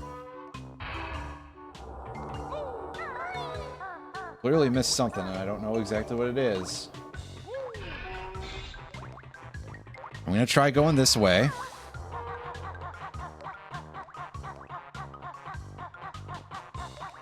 Yeah, so it's not here. It's not at the blowhole. It's not at the teeth. It's not on his back from raising him out of the water. And we can confirm these. I'm going to the teeth anyway, just to make absolutely sure. Oh, did this seal back up? Did I somehow fail to do this? I could swear that I did. Actually, let me go look at the other one, see if that's close up, if that... No, I didn't do the other tooth. Okay. So this whole time it has been me being a fucking idiot and forgetting that I didn't remember to do the tooth. Oh. Yeah. That's a bit of a downside to using the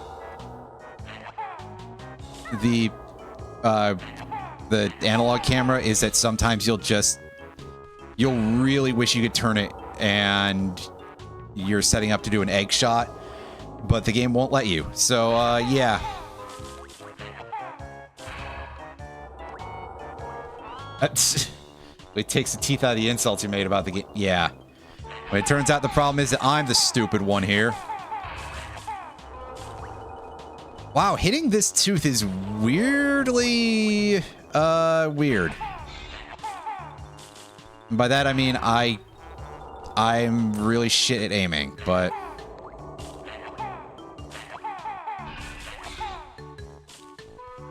maybe I just want to be further back or something. That might help, actually.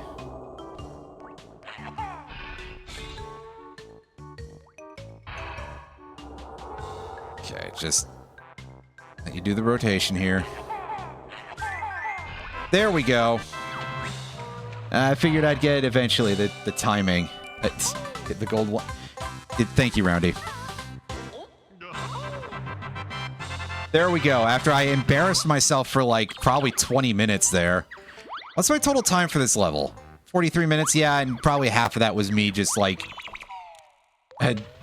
around, just hanging around with my head up my ass like, oh, where's the last Jiggy? As I completely ignored it earlier.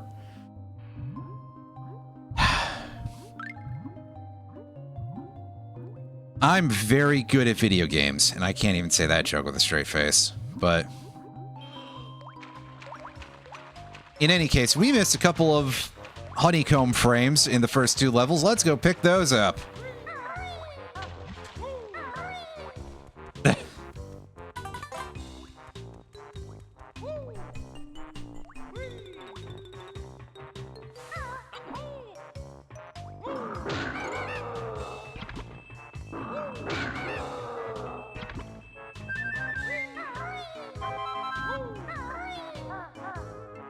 Yeah, careful. I could just use the exit level command from the menu if I wanted to, but I never think to do that for some reason.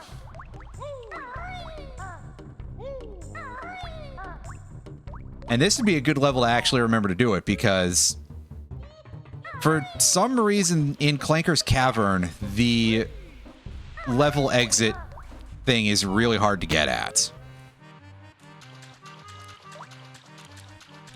Maybe they weren't going to have an exit level function in this game at first. And they decided that that level needed to be more challenging for reasons.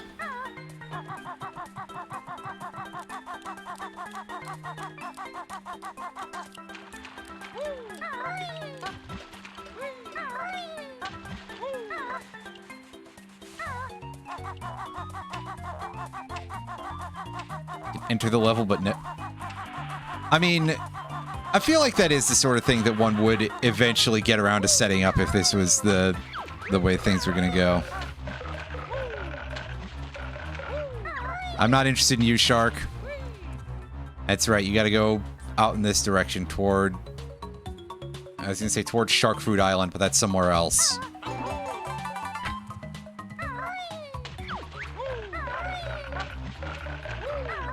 Ooh. I didn't remember that this was here. Cool.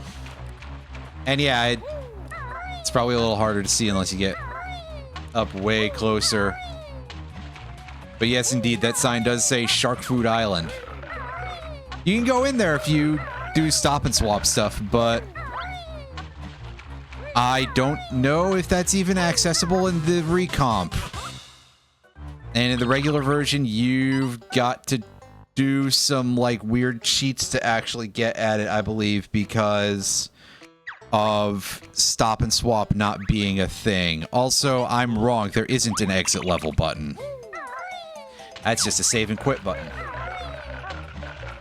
I genuinely thought there was an exit level button.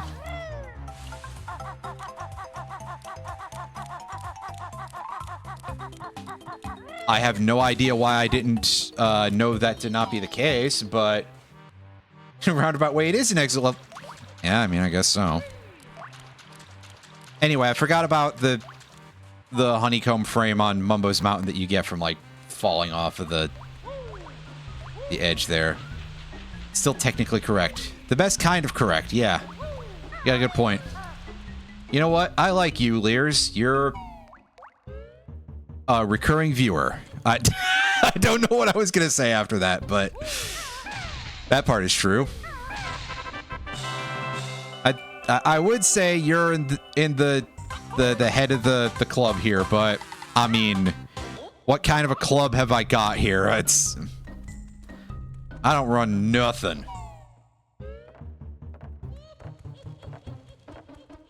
Well, I guess that depends on the monster, doesn't it? Actually.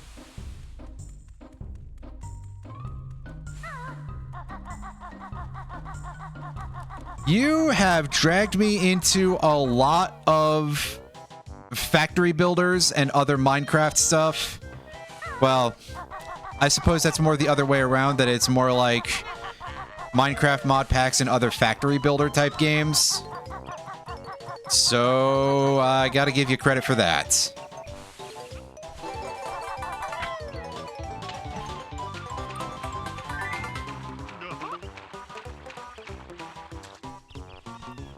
Yeah, maybe next time that goes on sale, that will be a bit of an option, because our other sources, I do not know what the hell happened with that, you know? I'm about to save and quit in the middle of... I don't need to do that. Anyway, we got these 3 levels done. I wonder if the game is running a little bit faster, by the way, because... the last time I played this, it definitely took a little bit longer than that. I don't know if I'm doing better or something. Probably not. I'm probably doing worse. But I wouldn't be surprised if the recomp was a little bit cleaner and stuff with any of that.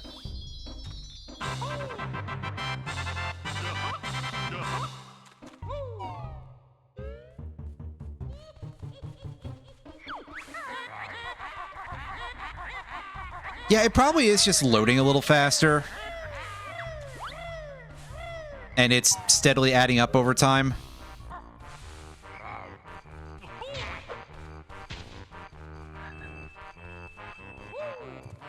There's swamp boots in here.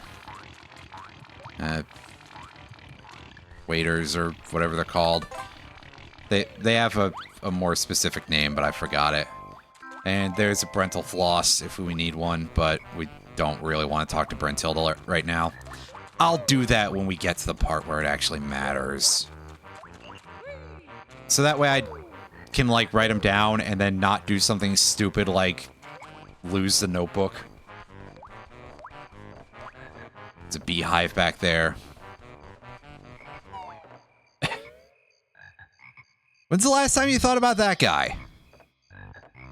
I'm sure somebody will be like, oh, Brental Floss is still very active. And I'll be like, I don't pay attention to anything. Don't be ridiculous. Alright, what do you got for me? Wading boots, that's what they were. I mean, I guess calling them waders is kind of true, but not very specific. Yeah, Banjo, don't call her chicken legs. She'll kill you for that. Oh! Well, that's interesting. Well, I sure as shit am not going to pay attention to anything on TikTok now. Not unless it gets reposted elsewhere, but, yeah, now that it's currently owned by the, you know, the kind of people that we know that it's owned by, and they are severely restricting content and... oh, yeah, now it's Americans who are stealing your data, which I'm sure that... remember when all the people were like, oh, well, there's a huge data, you know, a huge risk of getting your data stolen by the Chinese with TikTok. And now it's like, oh, yeah, by the way, they're making no bones about the fact that they're going to steal your fucking data.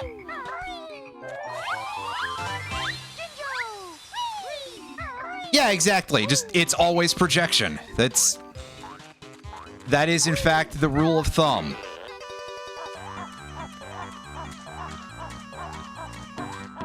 Yeah, there's been content that is... God, I hate the C word, but... how do I... oh, it's the B button to... I thought I pressed that, though. Oh, well. There's been stuff that's been made on TikTok that I've enjoyed.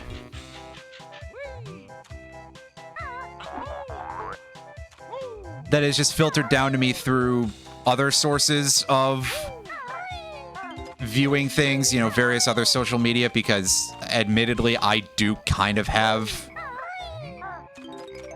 I guess I should be wary of saying a brainworm, because we do actually have somebody in office in this country who has had a brainworm, so... It would be a bit of an insult to the brainworm. You have done well, sir. If only you could have actually taken him out, but I digress. Basically, the thing that I'm trying to say here is that I spend probably a little bit too much time on platforms in general, but I guess I wouldn't necessarily describe myself as terminally online either, but maybe some other people would.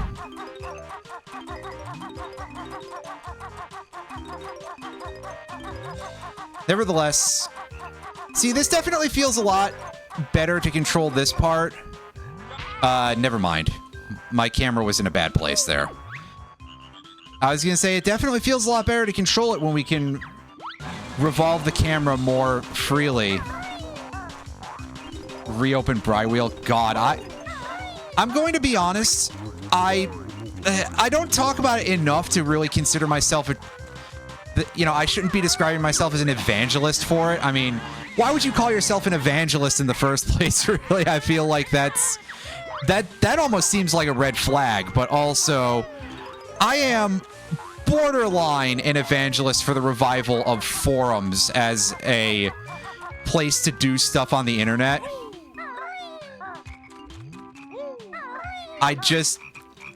Maybe the problem is just that I'm nostalgic, but I do genuinely feel like that was a better way than what we have now. By all means, bring back the fucking the forums era. I'm kind of curious if I would be able to actually run a forum, like run via bulletin software. Obviously that I would have to obtain by one method or another. I almost said by one metric or another. What the hell am I doing? Answer, thinking a lot about the fact that I really haven't done anything on YouTube in like 3 months. I apologize to anybody who like actually likes my YouTube content. It's because I keep starting scripts and I can never finish the damn things. Anywho. Yeah, I kind of wonder if I can run forum software or stuff like that on my Neo cities. I'd have to look into that, but also, what the hell would I do with it? Like, okay, I've got the Brywheel forum, I guess, or something that's hosted on my web zone. But who's going to that because the Discord exists? And nothing ever changes. You're one stir-crazy day and one you should do it away from getting... Well, how about I be the you should do it, and we'll let you solve the other part on your own.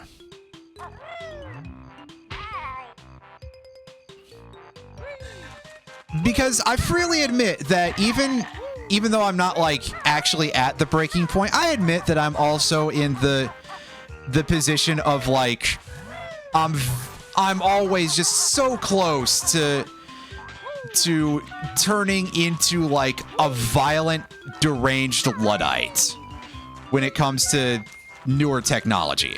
I wouldn't necessarily go so far as to be like, yeah, I'm going to destroy everything with copper in it, as much as I say that. But it is like, oh boy, I could abandon a lot of stuff that came into existence starting in the 2010s and beyond, and then probably pare back even further from there, but I digress. Unfortunately, it is kind of hard to be like, to make specifically time-related delineations like that at times, because, well, listen, video sharing websites are still kind of all right, you know.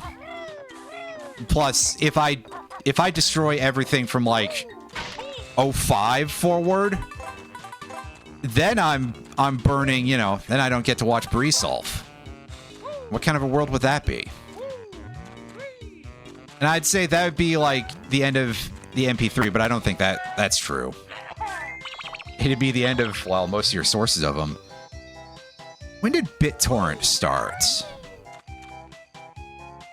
If I wasn't playing a platformer, if I was playing an RPG right now, I'd go look up when BitTorrent started. Anyway, those dudes are of no consequence to me. I am ignoring the fuck out of them. Until further notice. I mean, obviously, eventually we're going to have to go reckon with those ugly yellow frogs and their weird bee stripes.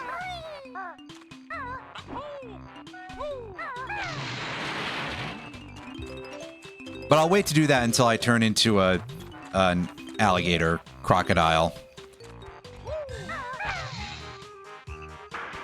Crocagator. Alladile. The game, I think, says it's a crocodile. But let's be honest. Most games don't really do much to differentiate either of them. And I think on some level, it's just like most of them will go for crocodile. Especially if it's something like this, simply because crocodile sounds funnier.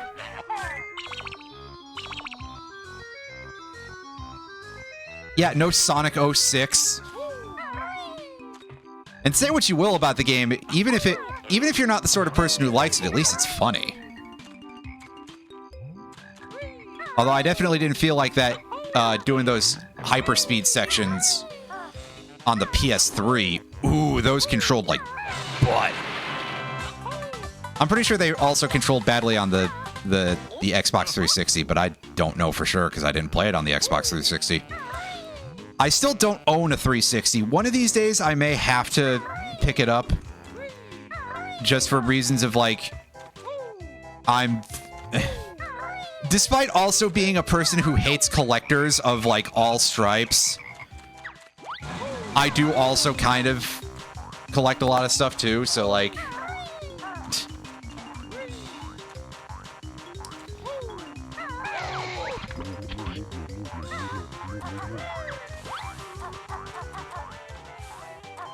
Oh, Clears, I'm sure you're fine. It may also just be like, hey, yeah, sometimes it is hard to have a proper response there for something like that. Oh, yeah, speaking of stuff of this nature, I suppose, I guess might not be a bad time to hawk the Discord once I am done stomping on Tanked Up's foot here. That's right, there's no Tanked Up trouble for us.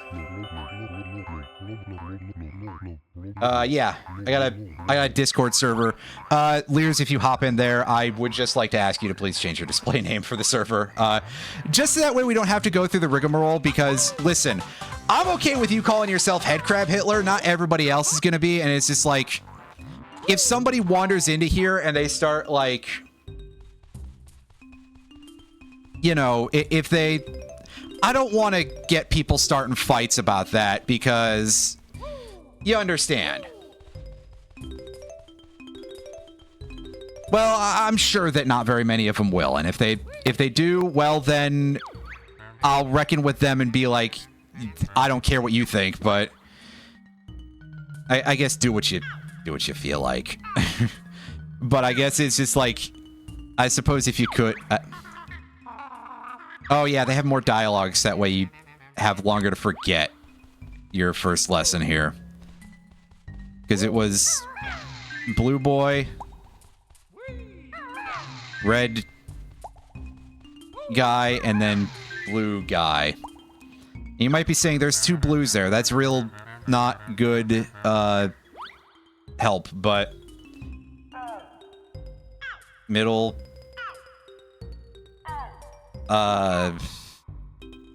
Fudge Vapors. Is there like a good mnemonic for some of these? I think I remember what... Oh, never mind. I don't remember, because I'm a fool in F-O-O-L-E.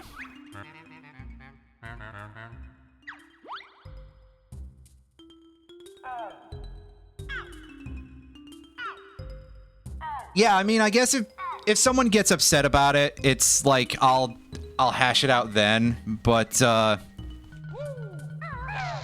you know, I guess to try to stanch at least some of it preemptively. Parentheses, question mark, other parenthesis. Because again, it's like, it's one of those things... You understand basically what I'm saying, is that you and I can laugh at it, and I think most of the rest of the people in here are at least, like, you know, heads duct taped on properly enough to go, oh yeah, that guy isn't trying to be offensive. And also that you can laugh at edgy humor on the internet if you want to categorize it as such without it saying that you have bad politics by that virtue. But there's always at least somebody for whom it means absolutely nothing who will get, like... I'll talk more in a second. I should probably try to, like, focus up, which... Yeah, good luck with this. I think I remember. I just have to know that I don't go to the deep purple guy fourth. Or third. Yeah, fourth. Pardon me. Blue. Yeah, I think deep purple, you usually want the fifth track over the fourth track anyway. Anywho. That's just a little bit for people who don't, You've just always wondered what a head crab is. Well, round the wheel. Yeah, as Lear's explained, a head crab is the thing that, if you've ever seen the like, zombie dudes from Half-Life, they've got one of them on there. I'll see if I can't grab myself, an image link that I can shove into the chat here and give you an idea as to what they look like. They are slightly gross, but hey.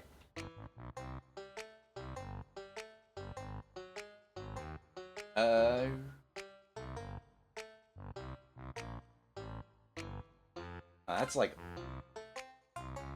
all of them. Ooh. Yeah, here. I'll just grab a link to the Combine Over Wiki here and drop that in here for yous.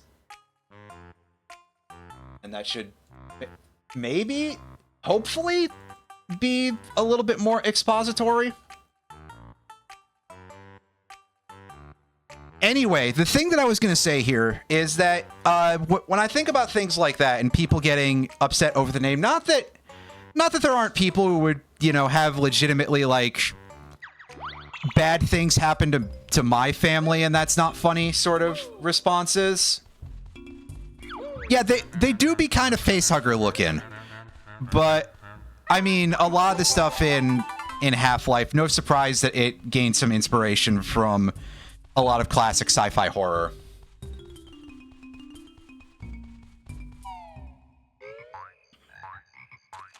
So, to actually get to the story that I'm trying to express here, that there were some people that, and I saw this through, like, second and third hand kind of people posting it elsewhere for the purposes of pointing and laughing at how monstrously goofy it was. That there was a character released in a mobile game recently who goes by the name Dahlia in that game.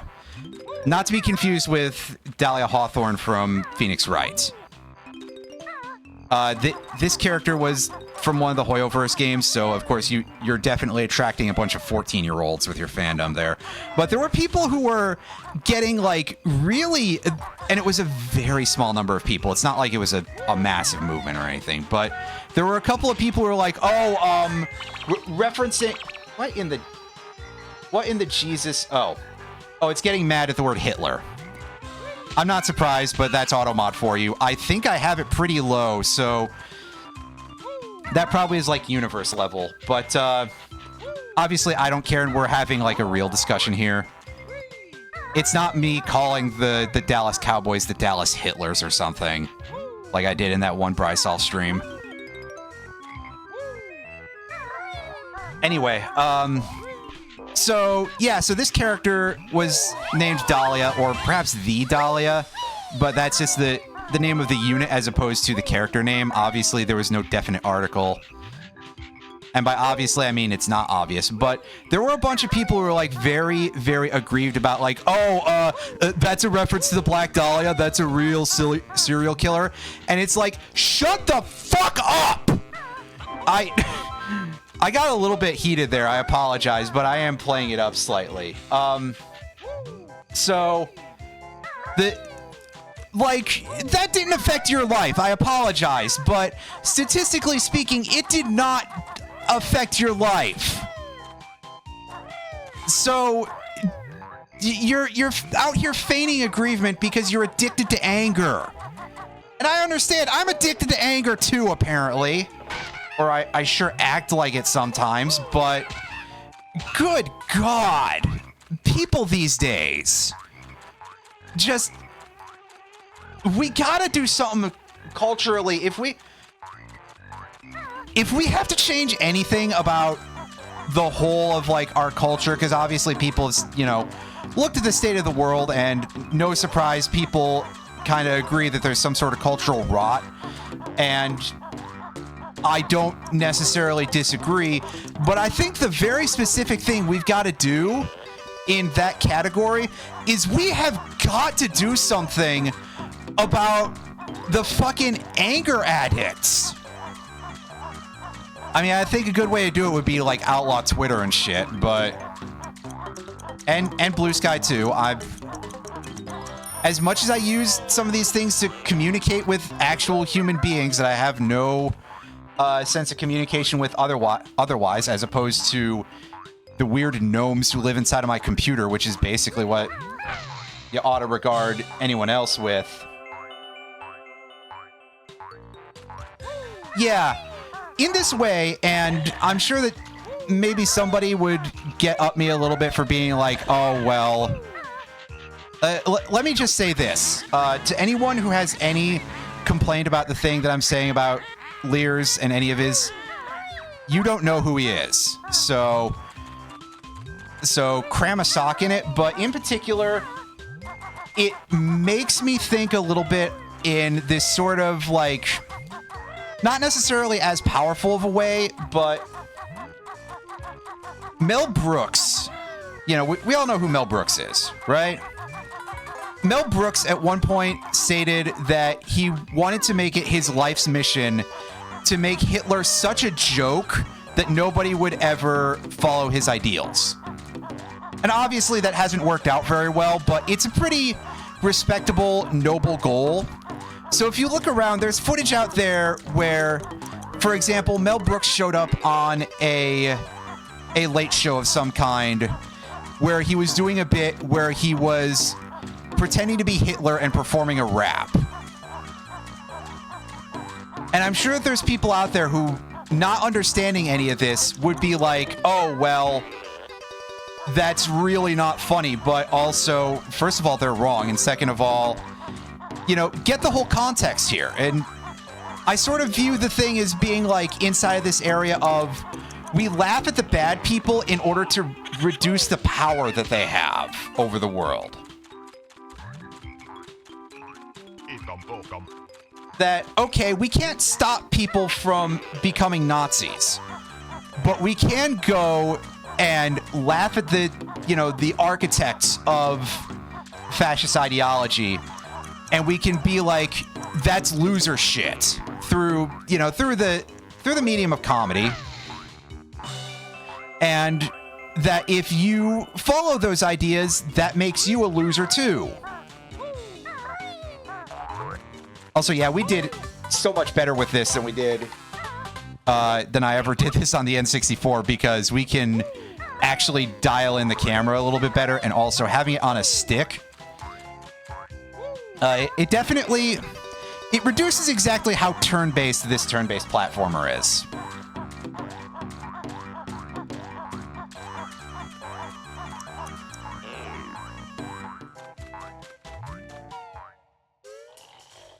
And usually I prefer turn-based gameplay, but not so much in my platformers. And we grab ourselves another of these. So when I was younger, I always thought that the Mumbo heads were like the the Mumbo token heads, rather, I guess. I always thought these things were supposed to be, like, mummified. I think just because the texture, just kind of, the color... Wow, he wanted to skin us. I'm getting out of here. I think it's just because, like, this sort of off-white texture is just the one that I always associated with what anytime you had mummies in, like, fiction. Obviously not real, well, not real Egyptian mummies anyway, because by now those things are a little bit not looking so cleanly, that's for sure. Who could imagine that an embalmed corpse, after 3,000 years, it might not necessarily stay the most perfectly fresh. I mean, on you for trying, I guess, but even by that point, embalming fluid does tend to not necessarily keep as well. Pretty much everything oxidizes over time, basically. Which is sort of related. There was a conversation in Alan's stream before I started streaming. Gex looking different than you remember. Only a little bit. We had a conversation in Alan's stream. He brought up MREs, and I said something about, like, hey, don't eat the ones in the rusty cans. And it was a very, very brief conversation because I didn't have much to say there. That MREs can usually last pretty long, but eventually, you know, everything oxidizes, right? So they're not going to be permanent. Oh, God, yeah. Steve 1989.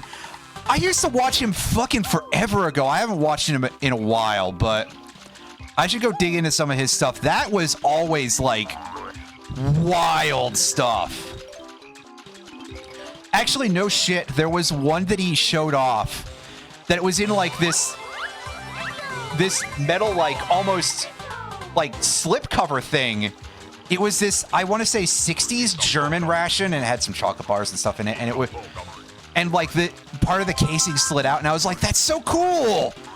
I would actually like to have that casing just because it's like, goddamn, this is one of the dorkiest things that'd be on my list of, like, major moments of Delia being a fucking dork, but that'd be pretty high up there.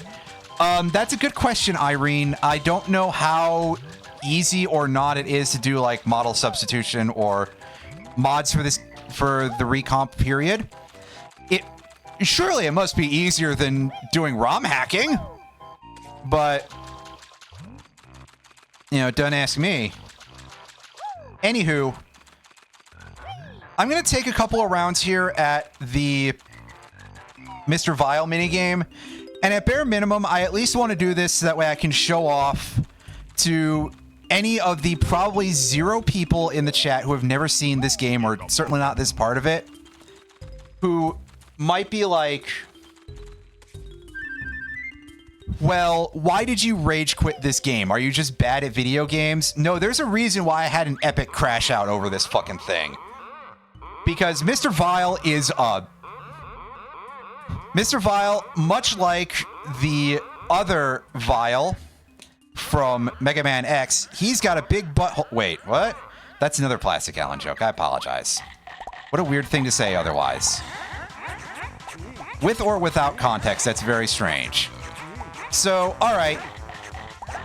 Easy looking minigame on paper, right? Eat the red things before the guy who's slightly bigger and faster than you does.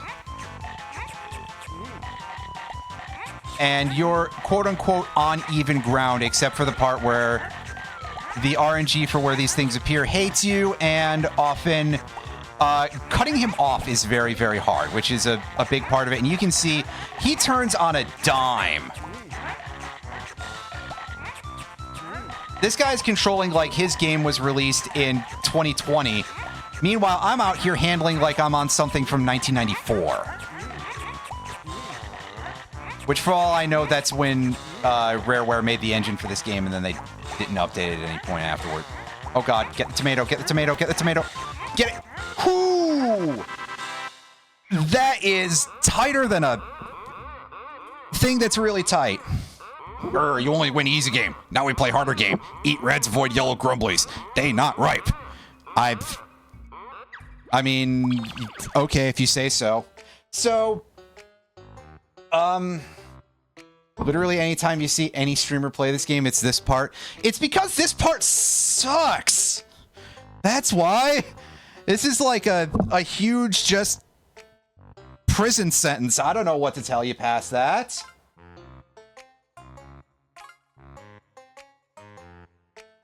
I don't have a term that I'm able to conjure at the top of my head to describe how much this, you know.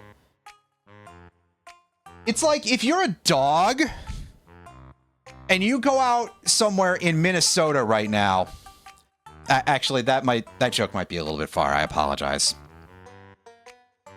Sincere apologies to any of my dog viewers in the audience. Okay, that actually sounds worse. Never mind. Anyway, so I'm pausing here, other than to catch up to the chat, to explain that this is the part where my head exploded, basically, and I saw a thing happen. I shut the system off and I chucked the controller across the room. I ain't necessarily proud to admit it, but I gotta sack up on this one a little bit, that I crashed out. So I was motoring around, you know, pressing the B button, snap, you know, and I grabbed one of the bad things, which stun you for a few seconds, BT dubs. Assface over there never grabs them because they gave him perfect play AI, basically. Because the English are bastards. So yeah, but basically I slid into that sideways and I grabbed the bad one. And that's when I was just like, okay, fuck this game and fuck the entirety of English. No, I was not exactly, that's just me being a little bit rude, but also, perhaps it's understandable at least why I would be deeply frustrated by that, because that is a level of jank that it's like, on top of that, it's a thing, you see it and you get mad too, right? Because it's not just, oh, this is crusty. Obviously it's crusty. The game is from 1998. But when you see it happen in such an extreme way, it's like, ooh, it hurts you a little bit in your soul.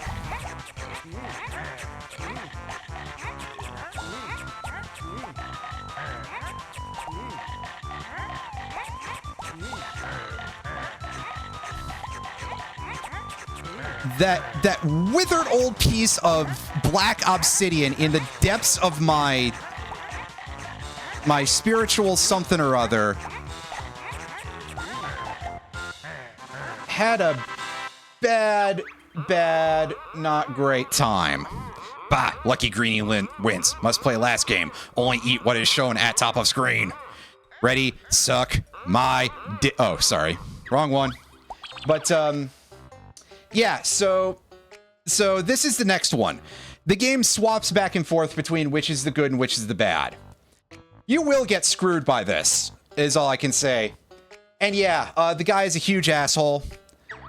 Not to say nothing of how big his own equipment is in that regard. Come on, swap. There's so many of the fucking worm dinglers out here. Come on.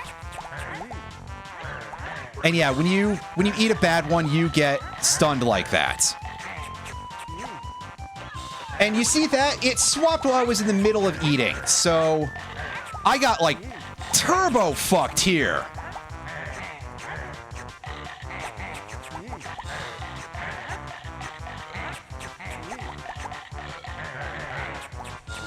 Again, perhaps you can understand why I was a little bit on the... Oh, I just ate one as it spawned in. That also probably would be the sort of thing that would get me to chuck the controller across the room and go, that's enough. This is a war crime.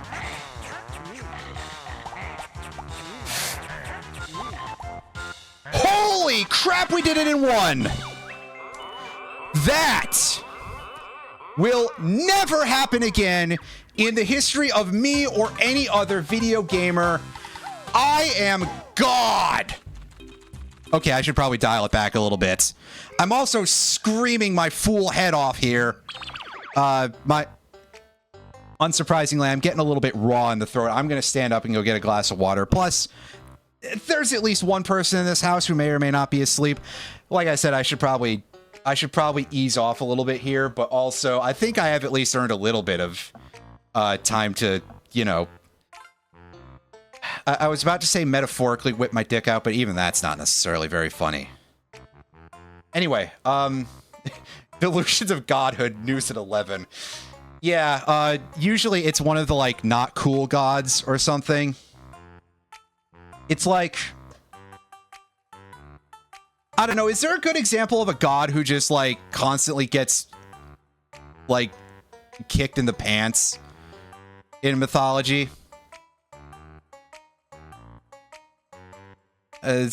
Something about, like, I don't know, Pagliacci, I mean, that's a clown man or something. It's almost a god. Yeah, I think all this contact with Phyrexia and stuff like that has given me some pretty severe oropathy or something. I don't know. Back in 5.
Oh, hey, Retro, you must have came in just as I was away from the desk.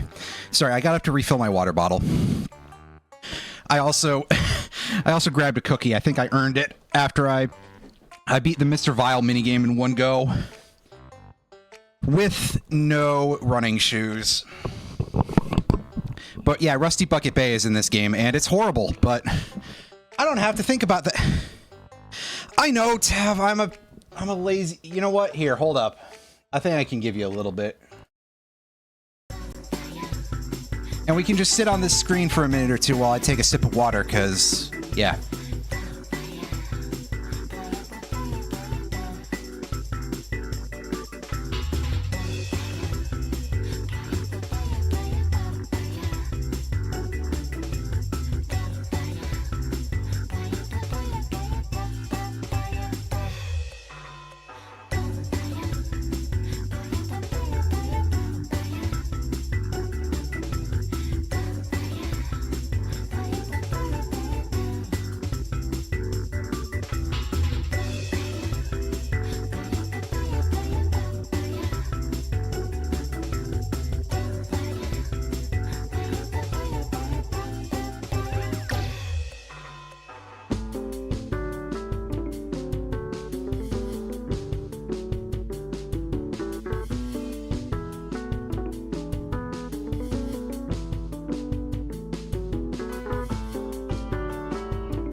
Okay, yeah, that's enough for everybody here. I will browse through some of that stuff, Lears. First thing you said immediately about join messages. I kind of don't know offhand how to move that, so it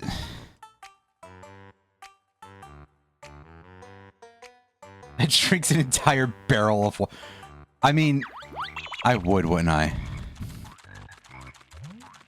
I almost wish that I could just get like one of those water cooler size water bottles up here. Because I already make enough horrible noise with my water bottle. I would love to just be able to just like take a brief moment in the middle of a stream and just be like, okay, I need a quick sip. And then I just chug. And you guys get to hear the awful noise. Because I wouldn't mute my mic for that. It would be too funny to do that. Anyway. But yes, Lears, there's probably some shit that I need to, like, actually know about doing more stuff with Discord servers and, yeah, some little stuff, because I'm not really super good with that. Because, yeah, listen, I'm not a very social person. Period.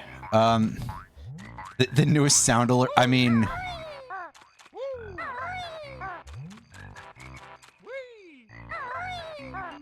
More or less. Okay, so what do I still need to do here? I need... I wish that would tell me how many jiggies I had for the level when I was in a level. There's 2 jiggies, and we've got all the Jinjos. Did we get both of the Doolits here? Yes, we did. So we've still got to deal with the egg, and I guess there might be another Jiggy over yon. A lone moth, a lona moth. I'm trying too hard with this. Anyway, yeah. But yeah, there's definitely some little bits here that I could do to tidy things up. Lears, you are not wrong about that. I just have to actually do that more correctly. That's all fair points.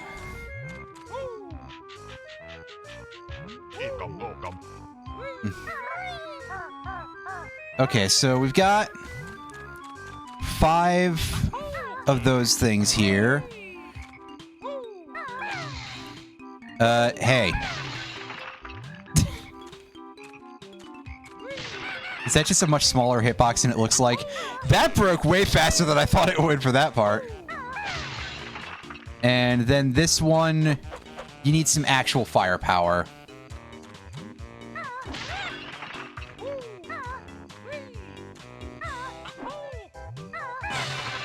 But yeah, just smash the shit out of this egg and eventually you'll get it.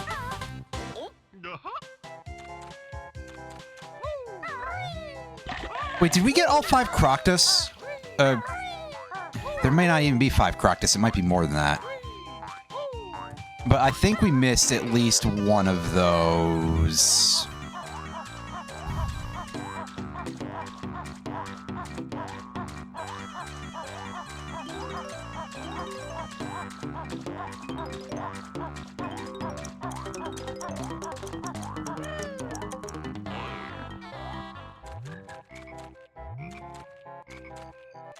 There's... It's just an extra life, is it? Yeah, it's just an extra life. I think we're full up on those anyway. Yeah, we haven't died yet, which... You know, just because there's some content occasionally here and there that makes me want to die doesn't mean that we're gonna get killed.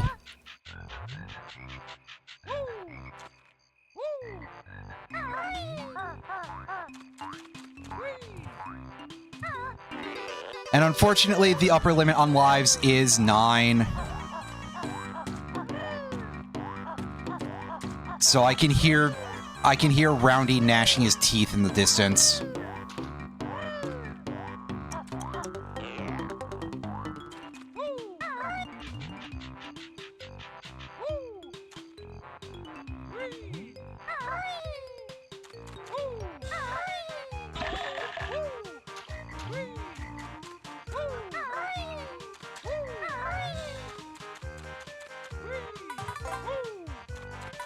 I guess at this point, the only thing that really, in that case, would interfere with me possibly trying to 100% this would be the fucking,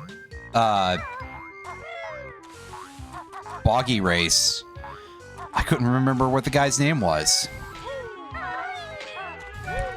I usually just refer to him as a deadbeat dad, which is, well... I mean...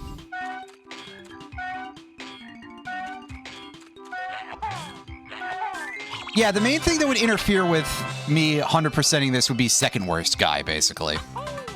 Which is about right, but... Yeah, past that, this game...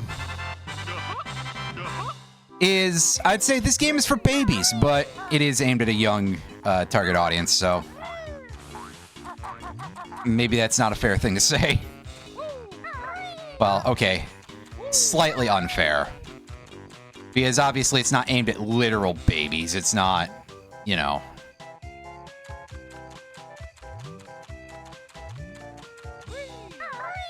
Oh, God, Canary Mary. Parentheses, I have never played Banjo-Tooie. I've just heard stories about how bad that is.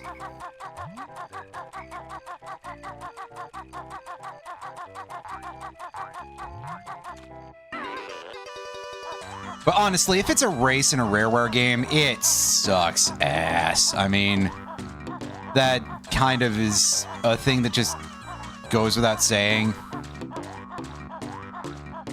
Boggy, Canary Mary, the Beetle, the Owl. Honestly, the Seal, too, in DK64. DK64 had a lot of races.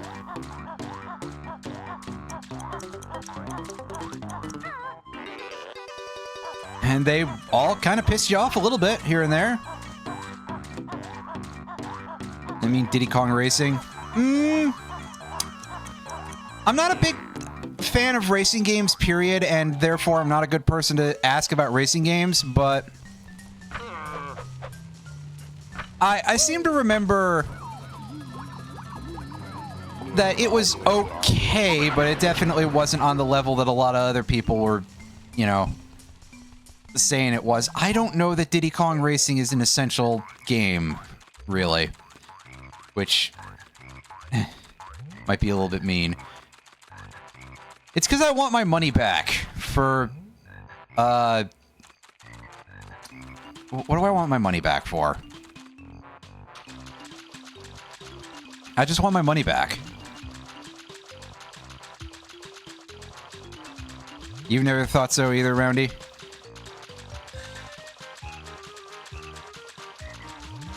Yeah, like I said, I'm probably not a good person to weigh in too much on it because it is what you might politely consider to not really be my genre of choice.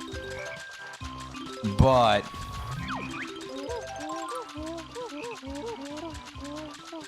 I've played worse on the N64. I couldn't tell you so much about racing games because I think the only N64 racing games I've played are Diddy Kong Racing and Mario Kart 64. And I'll take Double Dash over 64, I'll tell you that. As far as where Diddy Kong Racing ranks in the spectrum, not sure anymore.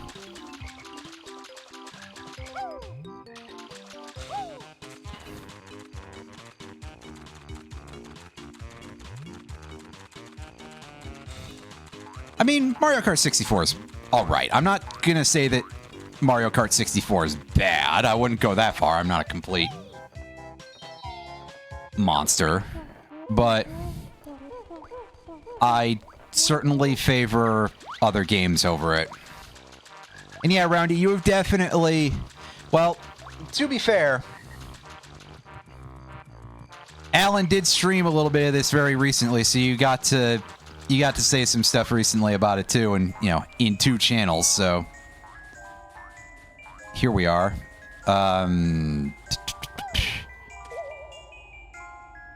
Okay, we can at least fill the painting in as crocodile, but we can't complete this until we come back as Banjo, and then come back as the crocodile, because we go up here and you see this big icy rock here. I'm sorry, I thought we had to do something here as the crocodile, because I'm forgetful, but we can't break this open with our tiny little crocodile jaws. We have to come in here and beak barge the boulder, and then we'll find that the tube back there, the log, is too small. So then we got to go back into the level and turn back into the crocodile.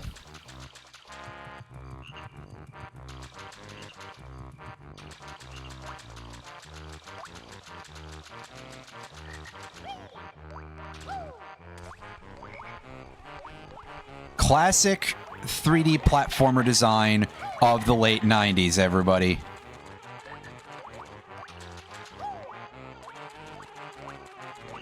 They call them rare because their games aren't fully cooked.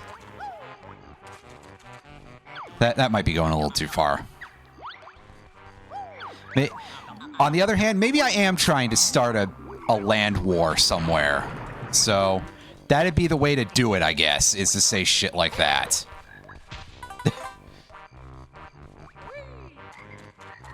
This is how Metroid works. I mean, honestly, I don't think you're wrong about that.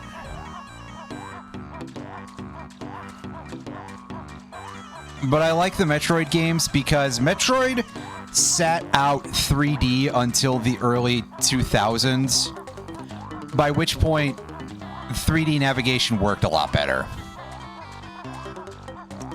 Like, this plays a lot smoother than it would on the 64, so I'm having a little bit less of a time.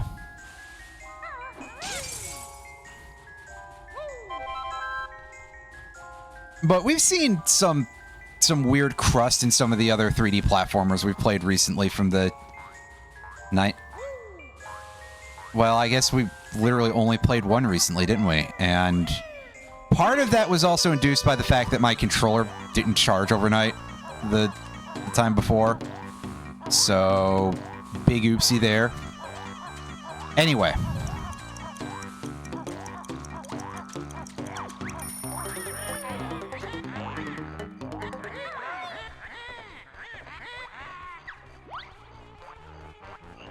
We got this done. Let's go back to being a crocodile. I think also maybe part of it is just that Metroid doesn't require you to, like, drop abilities and recollect them very often.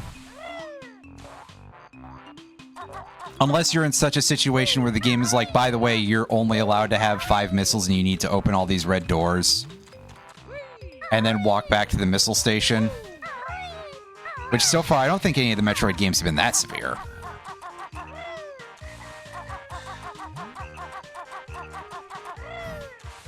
But also, really, at least part of this is on me for not realizing, oh, hey, you don't have to be the croc at all until you break the ice rock. It's okay, I just wanted to be the crocodile for a little while longer. It's like the only transformation in this game that can do anything. Like, otherwise, you get to be a termite, a walrus that can walk in ice-cold water, which is actually just the same protection ability from environmental hazards that all the others have. You can be a pumpkin that literally has no powers except that it's a pumpkin and can move around. And it definitely shows up at a time in the game where it's in Mad Monster Mansion, which is the 7th level of the game. So it's definitely at such a point where things are starting to wear down a little bit. And on top of that, you give me a lame-ass pumpkin transformation. And it's just like, man, do I really want to finish this game? At least the bee transformation lets you fly. It's just that you can't really do much with that because there's not many places to fly to. And if you do, it's very likely that they're blocked by something.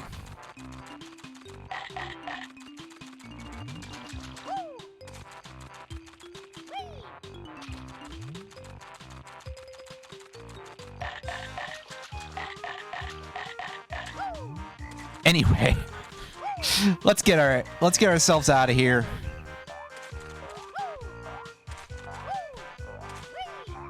Bye, Jinjo. Collecting you doesn't do anything else for me anymore. So I don't even think I can do it as this guy. Out we go. Whoa, whoa, whoa, whoa, whoa, whoa.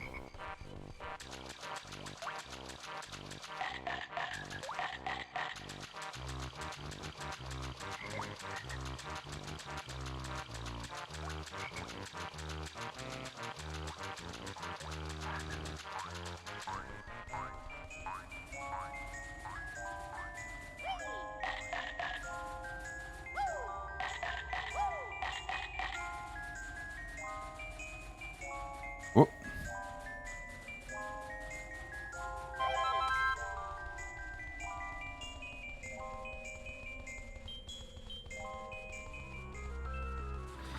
Hey, look, the music changed, so there's something interesting going on. Cheeto, the spellbook you have found. Magic cheats I have for you. He kind of sounds like somebody really wanted this guy to be voiced by, like, somebody's impression of Arnold.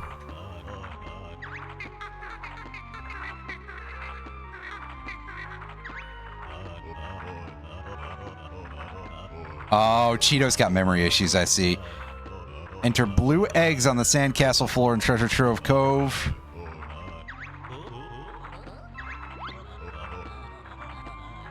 Yep. There are a grand total of 3 of these dudes to find.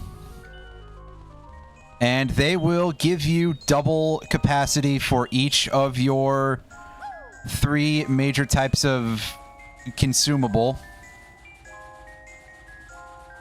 Or ammunition or whatever you want to call them. This one gives us blue eggs.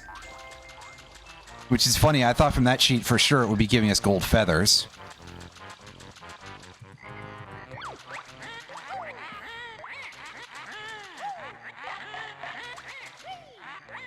There's one around Mad Monster Mansion that lets us get red feathers, and there's one around Rusty Bucket Bay that lets us get gold feathers.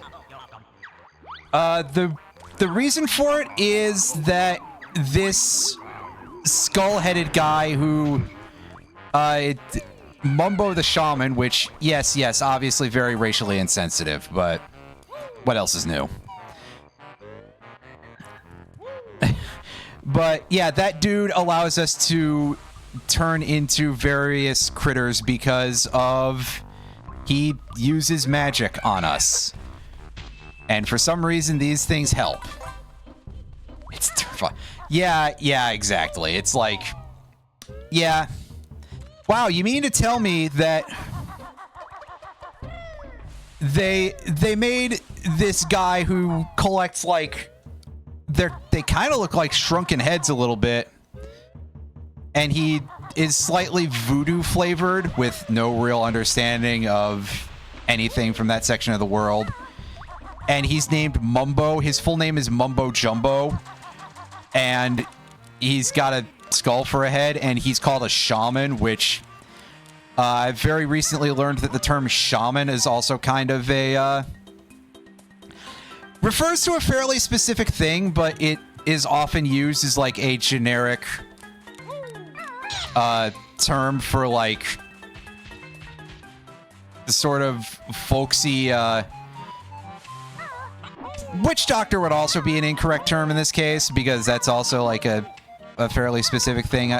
But, like, you know, sort of folk mage kind of guy. You know, they would probably use the word tribal, but that's also kind of a thing that is considered to be a term wielded a little bit too broadly, basically. Is there literally any word we can use here? Well, to describe this, probably not. But in general... you can still use the word. I'm trying to think of a very, very funny one to use here, but...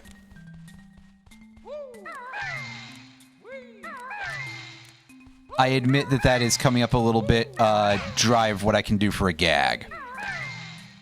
Chieftain. Maybe chieftain would kind of qualify on some level. Although, obviously, chieftain sort of connotes leadership, specifically. And I don't know if that's necessarily the angle that they're aiming for with Mumbo, who is clearly styled a bit more of like a Hungan. Which is also, I'm pronouncing that word incorrectly, but hey, I'm white. So, not that it necessarily excuses, but it definitely explains. Which... that is sort of a position, again, in voodoo, because I definitely think that voodoo is probably sort of the visual target there on some level. Yeah, I mean, we don't really see any other of Mumbo's people. I almost said the phrase, "We don't see any more Mumbo people," which I literally just said now as a quotation, but I just want to point out that that sounds absolutely fucking horrible. Don't say that.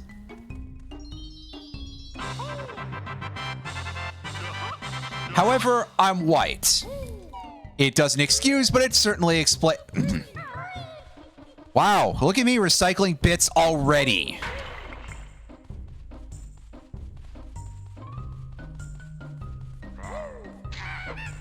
But yeah, no, this definitely wasn't a good time for people anywhere in the don't like to say it, but Western world. Thank you for the bit. This wasn't really a great time for racial sensitivity by white people. But, I mean, looks pointedly over at Britain and their history. Again, I'm doing the bad thing of saying Britain when I mean England, but, you know. I'm pretty sure that the other the other nations of the British Isles all have their own problems, but, you know, it wasn't exactly the Scots who were doing shit in, you know, they weren't really doing a whole lot of the slave trade, or at least not their leadership. As far as compared to the English, again, big parentheses here, as far as I know. I'm saying things a little bit out of pocket that I don't necessarily know everything about, so I probably should shut my fucking yap. But has that ever stopped anyone on the internet? Anyway, enough of that.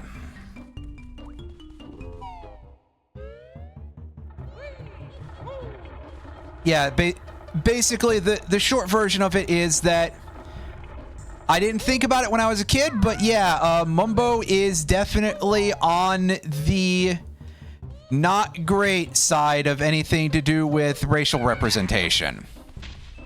I'm not saying you're a bad person if you like the game. I'm not even saying you're a bad person if you like the character. What I am saying is we can do so much better, and the world ill needs more Mumbo's Jumbo, you know? So, in case it hasn't been properly explained, because I did sort of wallpaper over the discussion, the cauldrons are a warp system. Once you find two of the same color, you jump into one of them, and it will warp you to the other cauldron of the same color. Mumbo's Jumbo. I mean, hey, if he can fit a TV that big inside of that skull without having to do anything else, I say let him have it.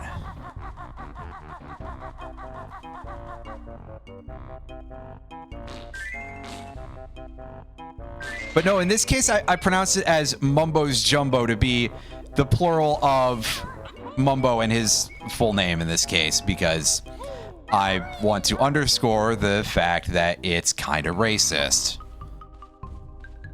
But in this case, the bit of that ordering on the pluralization is something that I pulled from listening to way too many episodes of Behind the Bastards, where Robert Evans, the host of the podcast Behind the Bastards, likes doing that sort of order for like the pluralization of just about anything. It's derived from how Attorney General is pluralized.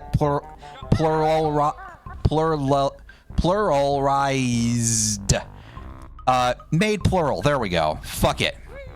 That's a weirdly hard word to say. So,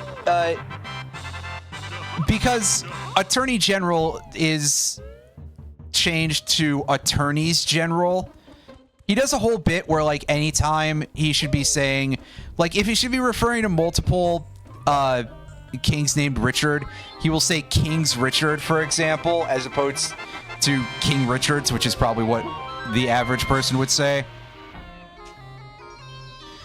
So I've taken that up as a bit of a bit. I also just do a lot of bits that are, like, focused entirely on me saying things in a funny manner. Anyway, I just wanted to show off this gross lava. Also, I wanted to open that place. This used to freak me out as a kid for some reason, and I can't really adequately explain why. The big lava monsters in Yoshi's Island also used to scare the pants off me when I was a kid, but I think that one might be a little bit more understandable. On a deeper level, you probably should be at least a little bit terrified of lava, you know, if it's near you. At least enough to not want to approach it. But ultimately, what really is scary about this, and honestly, who can tell what makes people scared for like half of the time? Oh, that warped us straight up here. Oh, we can have more than... It just doesn't show us more than 9 lives. Okay, well, whatever. We're going to hit save and quit. We're going to watch the cutscene this time. Next time we won't do that, but I've got to leave the game somehow. I guess I could just switch it off, but hey. Just a little something to end the stream with.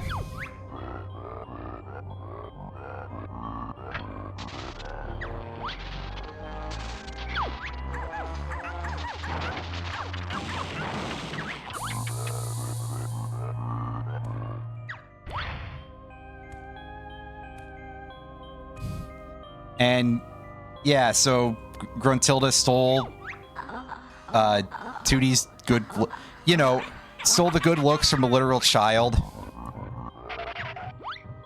That does kind of make you look like a bit of a nonce, but I'm not going to go there. I am, however, going to use the British term for it, British English term for it, because we are talking about a game from England. Anyway, enough of that. This is what happens is, you know, that's your game over screen. Oh no, Gruntilda successfully became hot and turned your sister into an orb. And then she's not going to do anything else evil ever again. Honestly, if we had just let this happen, then none of the sequels would happen because she wouldn't, like, turn... Right? I don't remember. I'm getting a raid at the very end of my stream. That's... very...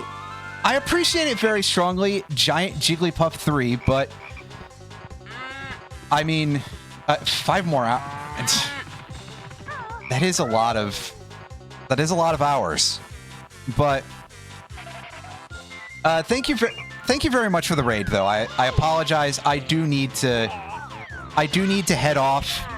I'll have a quick look and see who's online. I admit I'm really bad about actually remembering to raid other folks, but yeah. So yeah.